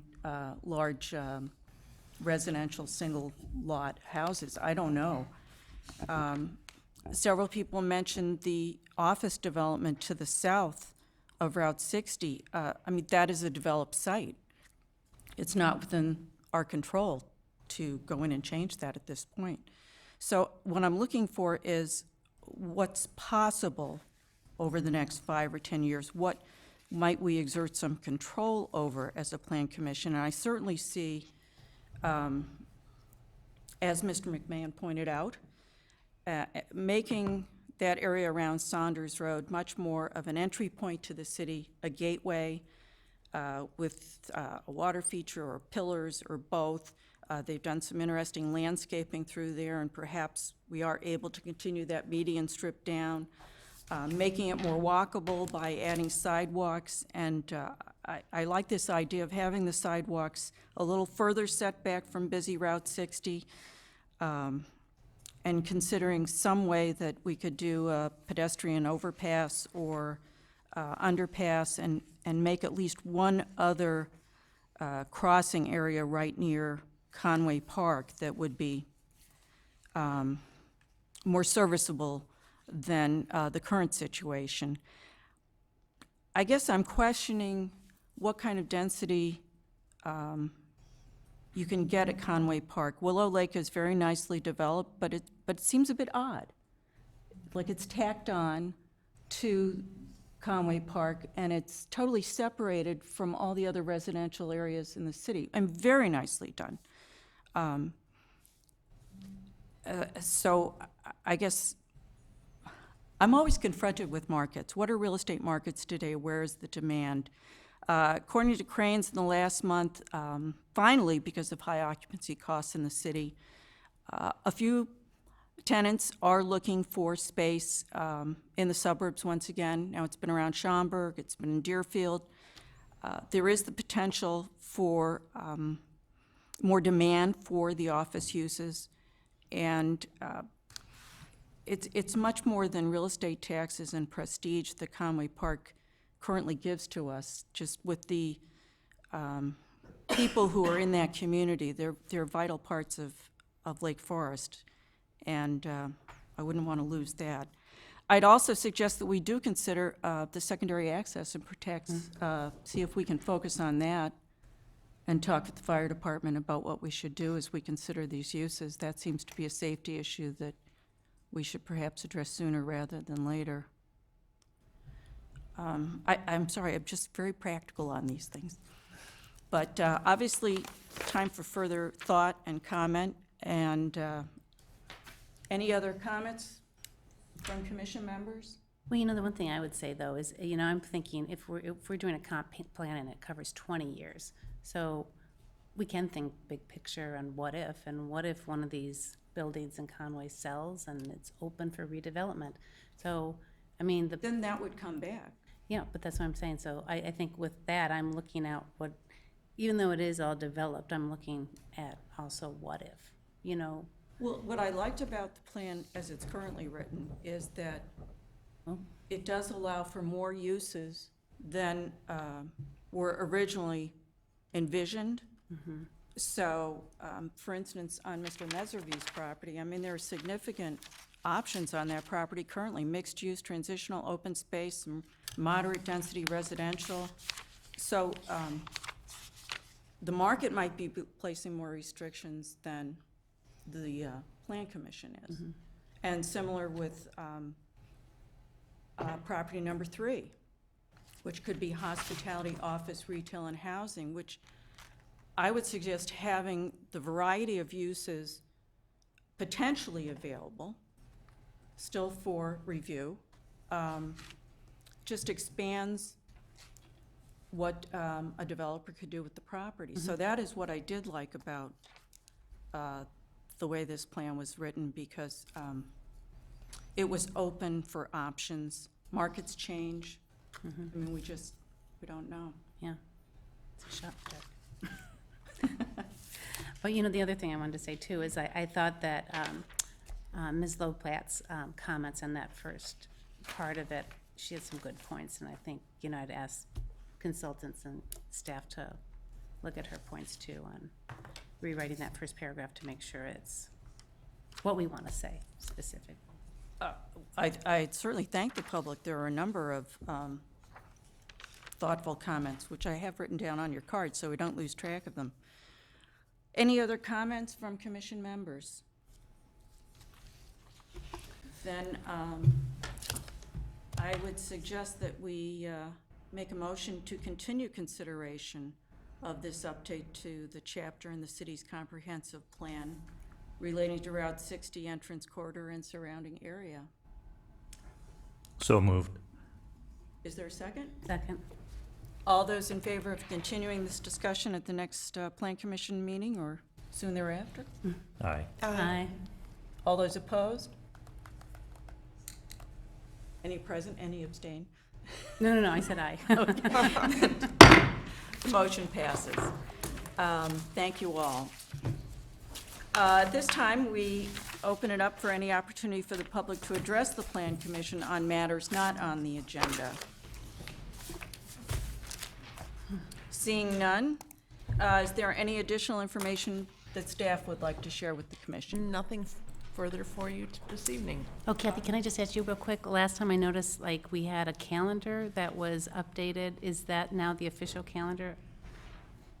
It was approved. It was dated At December? the last meeting. Okay. You can Okay, send that out again if you'd like. Yes, please, so I know Okay. which one, because I had one previous to that, so I just want to make sure I have the right calendar. Right. All right, We'll continue to poll periodically for 3 meetings out, so appreciate all your responses. All right, seeing no further business, the meeting is adjourned. Thank you.